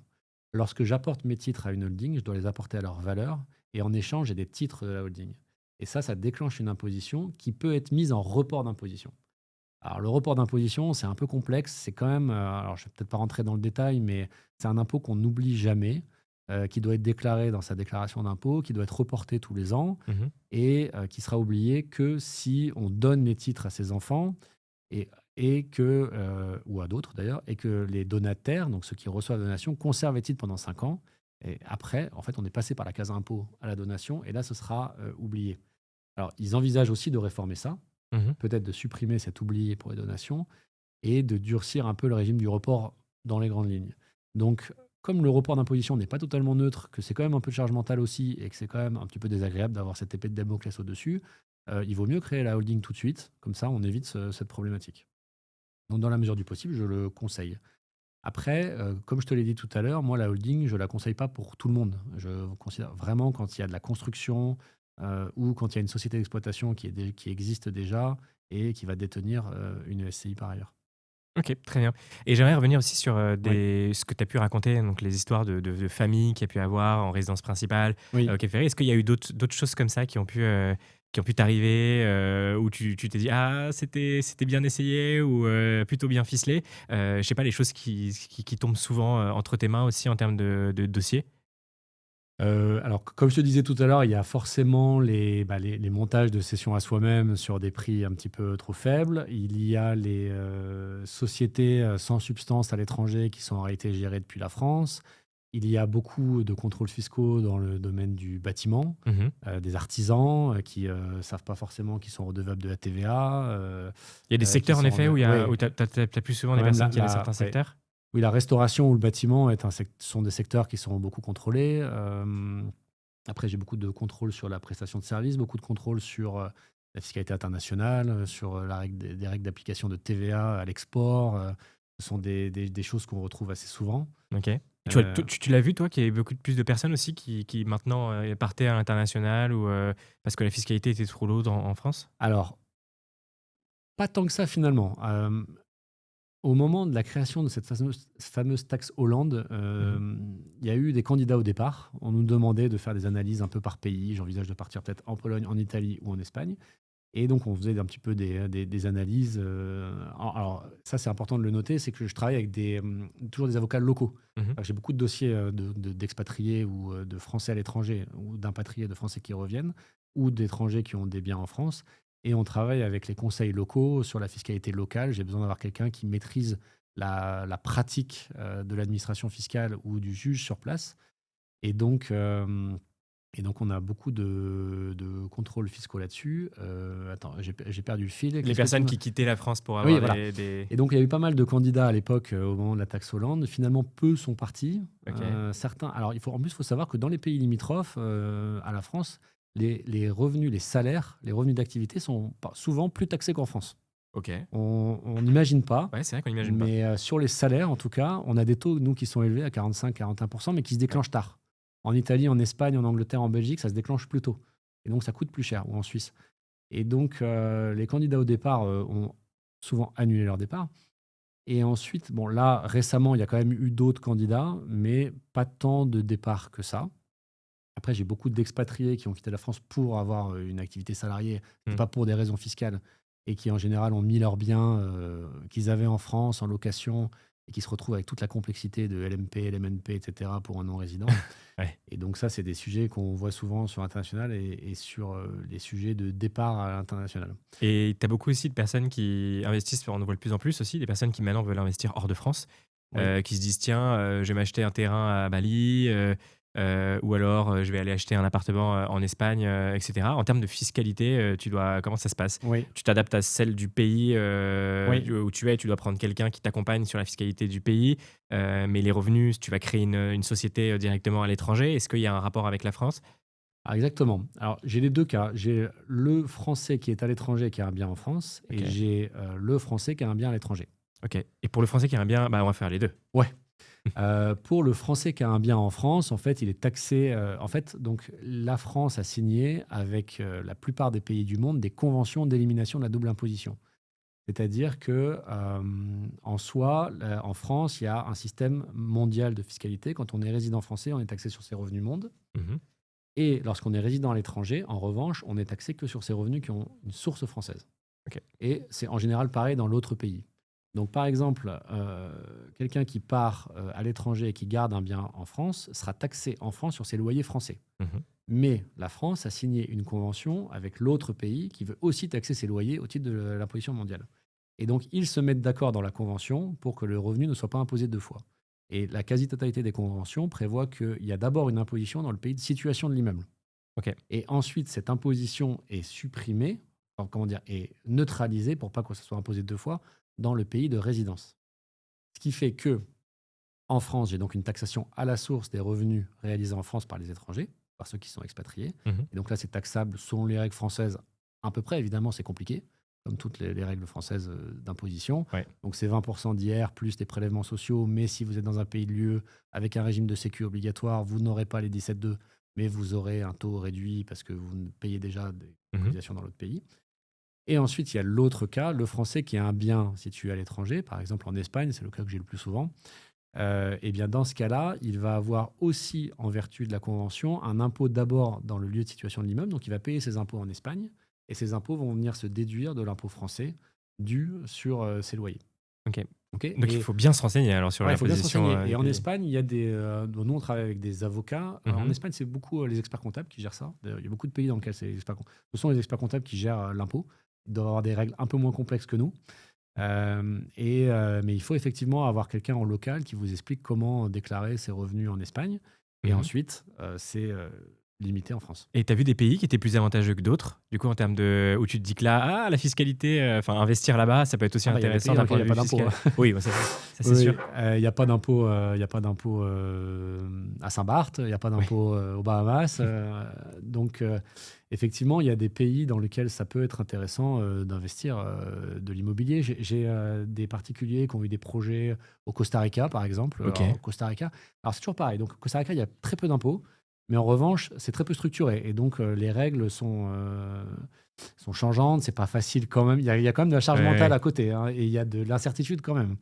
Réglementaires et autres. Mais j'ai des particuliers français qui ont monté des complexes au Costa Rica. J'en ai qui ont acheté, effectivement, tu disais, à Bali, sur l'île de Lombok. Bah, il y en a plein qui ont fait des choses comme ça. Lombok, génial. Mais Par contre, il y a eu un jour un tremblement de terre où c'était un tremblement de terre, la Ouais. maison était par terre. terminé. Ouais. Waouh. Et il y avait une contrainte, je crois, à Bali, on ne peut pas être propriétaire du terrain. C'est Il ce faut que j'ai. avoir Ouais, c'est ce que quelqu'un en local qui est j'allais dire. propriétaire du terrain et on construit dessus. Mais oui, c'est tout à fait possible et fiscalement, ça peut être intéressant. Tout à fait.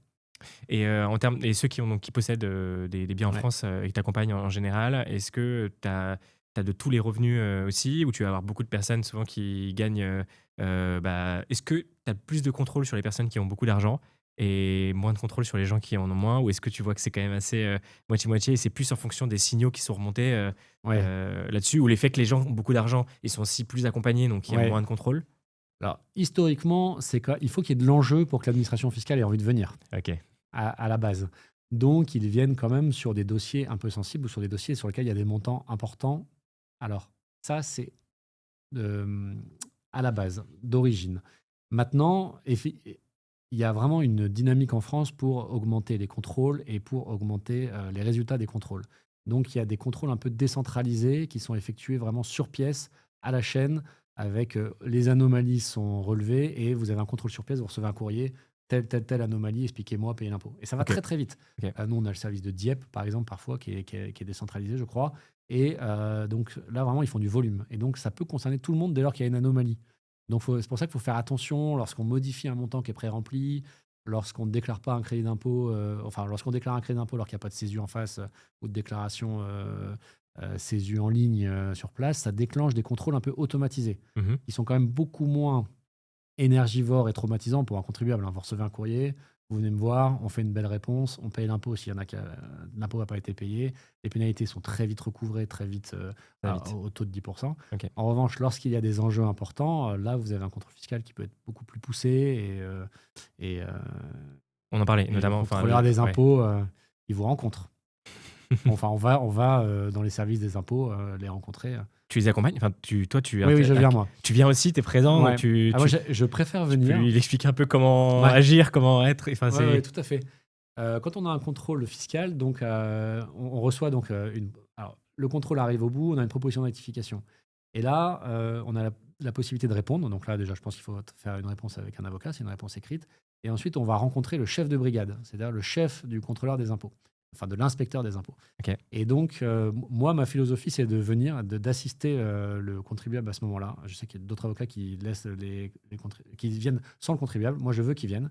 Et donc, je veux qu'il vienne pour qu'il donne du corps au dossier, pour qu'il soit là pour expliquer sa situation si besoin. En revanche, je vais le briefer avant. Bah oui. Il y a certaines choses qu'il ne faut pas faire. Donc, il ne faut pas. On évite de venir avec une Rolex quand on dit qu'on n'a pas, Oui, bah oui, ça, pas c'est les sûr. moyens de payer l'impôt. Et on évite de dire que c'est nous qui payons les inspecteurs avec nos impôts. Oui. Aussi, ça ne sert à rien. ou Toi, qui t'as dû sont... assister à des scènes. Ah, moi, j'ai assisté à des Ah scènes ouais? incroyables, hein. J'ai assisté... Genre oui, quoi? oui. Moi, je vais te raconter juste après. Et alors, donc, ce que j'ai pu constater, alors par exemple, j'avais une contribuable qui payait l'IFI, mais qui me disait qu'elle avait absolument pas d'argent. Ok. Et donc, on est parti là-dessus. Je lui dis, mais vous n'avez pas d'assurance vie, vous n'avez rien, etc. Et oui, donc on fait un peu pleurer l'inspecteur. Et puis l'inspecteur, il dit, mais... Et donc l'inspecteur a beaucoup de données hein, sur son ordinateur en face, et il y avait Ficoba. Mais Mm. je suis étonné, madame, parce que vous avez quand même 2,5 millions sur un compte d'assurance vie. Voilà, c'est un moment de solitude, hein. Donc, dites que tu n'as pas d'argent, 2,5 Waouh. millions. Bon. Donc là, c'est un moment de solitude. Il faut trouver un argument. Oh non. Ouais, pour sortir de ce C'est comme moment-là. ça. Oh non. Et ensuite, j'avais un contrôlé qui Elle, elle, était. elle essaie vraiment de le dissimuler ou c'est juste parfois des gens qui ont tellement d'argent pour eux, 2,5 millions, c'est. Ah non, Ah, non, elle essaie de dissimuler. ok, d'accord, voilà. Parce Clairement, qu'il peut y clairement. avoir aussi une Ouais. conception parfois de. Non, non, mais c'est sûr. Et donc, pour le contrôle fiscal, c'est un peu plus compliqué, enfin, pour la négociation, la discussion. Et ensuite, j'en avais un, oui, qui avait vraiment un problème avec l'administration fiscale et avec l'État. Bon, lui qui a été poursuivi pénalement pour d'autres sujets. Et donc, la première fois, il m'a raconté le premier recours hiérarchique. Il s'était levé et il avait insulté tout le monde. Bon, ça marche pas très bien. Waouh. Donc, j'avais dit le second recours, parce qu'après le chef, on voit le chef du chef. J'avais dit, bon, je viens avec vous, il faut rester calme, c'est moi qui vais faire, si besoin.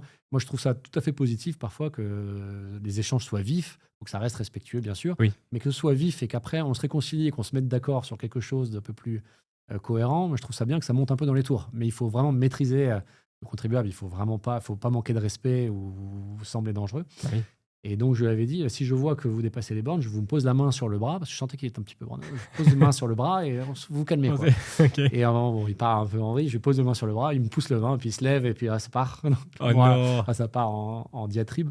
Donc oui, effectivement, parfois, on assiste à des moments un peu particuliers. C'est sûr, hein, il y a beaucoup d'enjeux. Et, Beaucoup d'enjeux, hein. du coup, pour en venir à la question, donc tu vois que les personnes aussi qui ont plus d'argent, elles Ouais. se font davantage accompagner, elles optimisent Oui. énormément. Et donc aussi, forcément, tu fais moins d'erreurs ou Ouais, derrière, tu c'est as sûr. moins de. Ah, c'est sûr que quand on a les moyens d'avoir un avocat, et on fait moins d'erreurs. Et surtout, quand on prend des décisions, on sait pourquoi on les prend. Moi, je dis souvent, enfin mes clients me disent, si je ne paye pas un impôt, je veux le savoir. Si j'ai optimisé sans le savoir, c'est un problème. Donc, effectivement, ça permet de prendre des décisions éclairées. Nous, on ne pousse jamais, évidemment, à des décisions illégales, mais on dit à un contribuable, si vous prenez telle décision, là, vous prenez un risque fort, là, vous prenez un risque moyen, là, vous prenez un risque faible. Après, c'est vous qui décidez, mais vous le savez. Et c'est votre responsabilité, ce n'est pas la nôtre.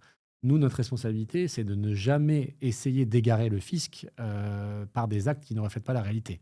On a l'interdiction de faire ça, on ne le fait pas, on ne veut pas le faire.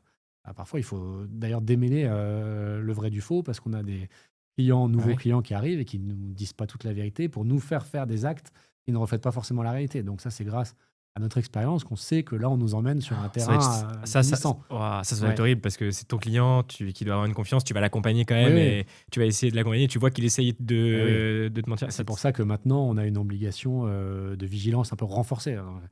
Si on fait rédiger un contrat, il faut qu'on vérifie que derrière, il y a une réalité. Parce qu'on peut avoir des contrats qui ne reflètent absolument rien et qui sont destinés à égarer le fisc. Donc là est toute notre responsabilité, tout notre enjeu. Et donc, pour répondre à ta question, oui, évidemment, ceux qui ont les moyens de se payer un avocat et qui ont les enjeux pour se le payer prennent des décisions éclairées et qui leur permettent de savoir où ils en sont et de savoir. Et surtout, ça nous permet, en cas de contrôle, d'avoir une argumentation qui est prête. Il vaut toujours mieux s'être préparé en amont plutôt que se préparer dans l'urgence quand on reçoit un courrier de l'administration fiscale. On a 30 jours pour répondre et que là, c'est bon le bas de combat.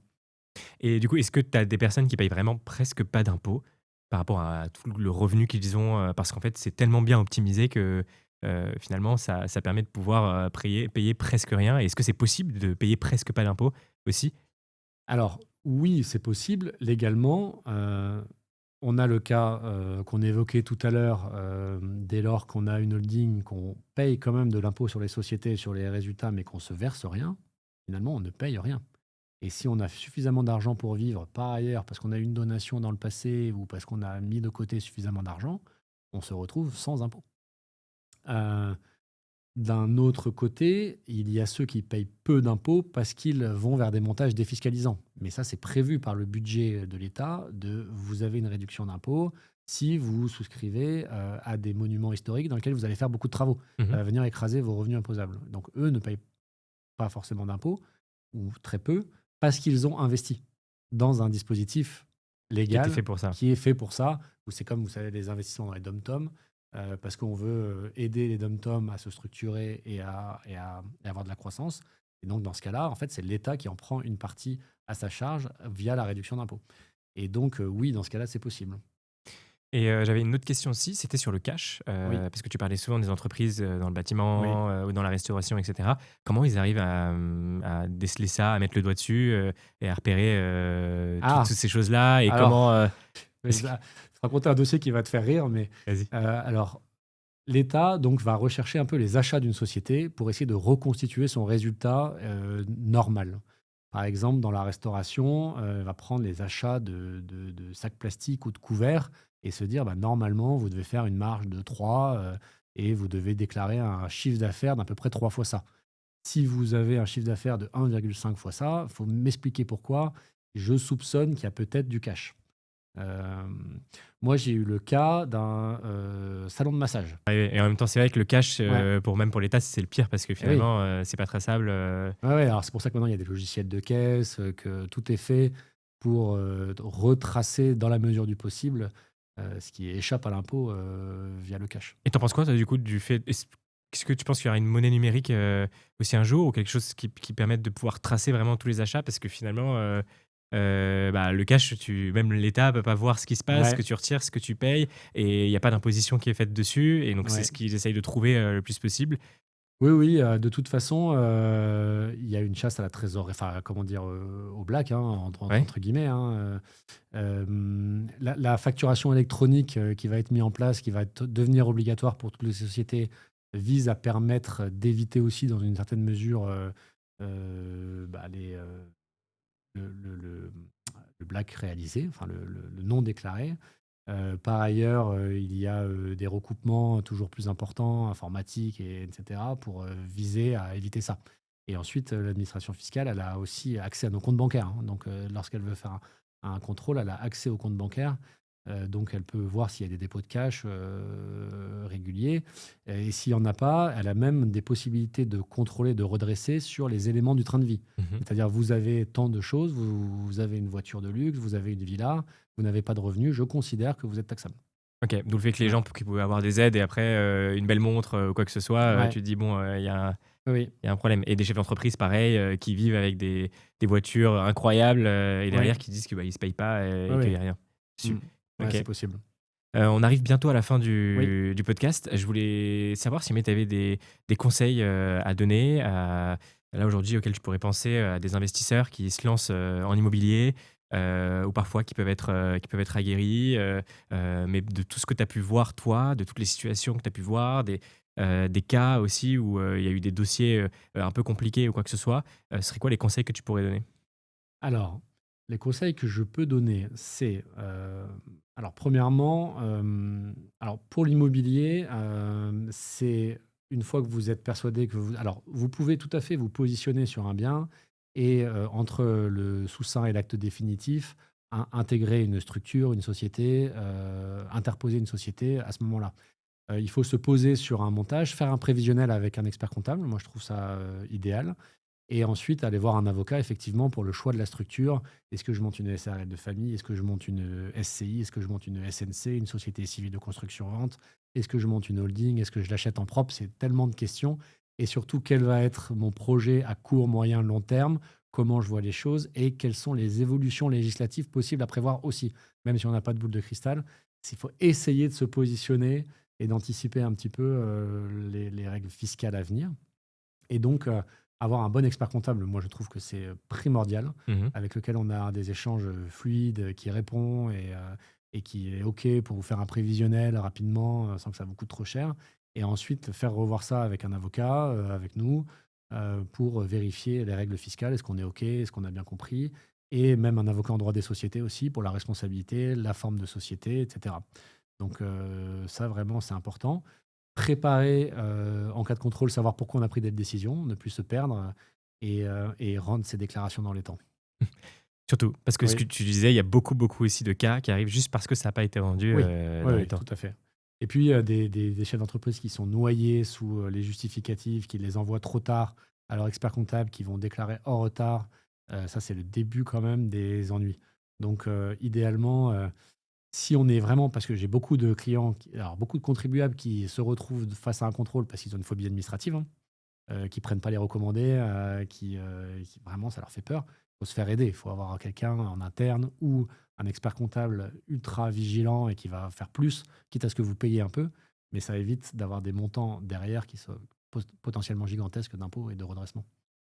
Parfait. Et qu'est-ce que je peux te souhaiter pour la suite? Eh bien, écoute, que mon activité continue, ça se passe très bien. On a beaucoup de dossiers, mais même si la complexité des règles m'apporte des dossiers, moi, vraiment, ce que j'aimerais, c'est une simplification des règles fiscales pour la fiscalité immobilière au premier chef pour l'avenir.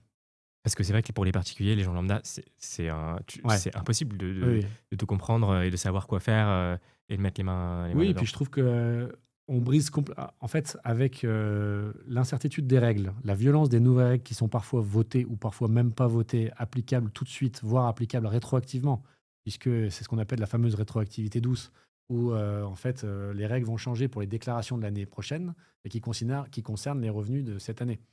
Heu, donc on brise un petit peu la relation de confiance, ou en tout cas l'acceptation de l'impôt. Un impôt doit être accepté par, la population et par les contribuables qui le payent. Et donc moi, ce que je souhaiterais, c'est qu'on puisse avoir, une sorte de clause de management ou de grand-père, comme on dit parfois, qui permettent de se positionner, de savoir quelles vont être les règles dans un an, ce qui va changer dans un an pour pouvoir s'organiser et ça change tout. Et c'est vrai qu'on ne sait absolument pas à chaque fois à quelle sauce on va être mangé et on attend tous les ans de Et oui. savoir sur quoi on va taper, enfin qui va être tapé et ce qui va se passer. Et c'est le cas depuis toutes les dernières années, depuis L'année que j'ai commencé à dernière, investir. mais oui, l'année dernière, on a eu un budget en 25 février et non au 31 décembre, avec une taxe qui a été créée, donc la CDHR, la contribution différentielle sur les revenus, qui est une nouvelle taxe. Mais comme il fallait faire rentrer ça dans les caisses de l'État cette année, les contribuables doivent payer un acompte de 95% en décembre pour Ouais, l'année 2025. ouais. J'ai des clients qui vendent leur société, Mhm. ils ne sont pas encore sûrs de la vente, mais normalement c'est prévu pour la fin de l'année, et on leur demande de payer un acompte sur un impôt Ah pour une non, vente qui n'est pas encore sûre. Et on leur dit: «Mais débrouillez-vous, estimez le montant de l'impôt». Alors que, pour une raison ou pour une autre, si le deal ne se fait pas, il aura payé un impôt pour rien. avec du cash qu'il n'a pas. Bah oui. Donc, moi, ça vraiment, c'est quelque chose alors ça me fait bosser, c'est sûr, ça me donne du boulot, mais je le regrette. Bah, j'espère en tout cas qu'ils vont assouplir ces Ouais, règles-là. Je nous le souhaite. Merci encore, Dimitri, pour être venu, pour tous ces conseils, pour toute la valeur ajoutée que tu as donnée durant ces 1 heure et demie. Ça va être très précieux pour les personnes qui commencent à investir, qui ont déjà investi, qui ont déjà créé des sociétés et les entrepreneurs. Donc, encore une fois, voilà, merci. C'était un plaisir de t'accueillir, en tout cas. avec plaisir, merci beaucoup. À une prochaine fois. À une prochaine fois.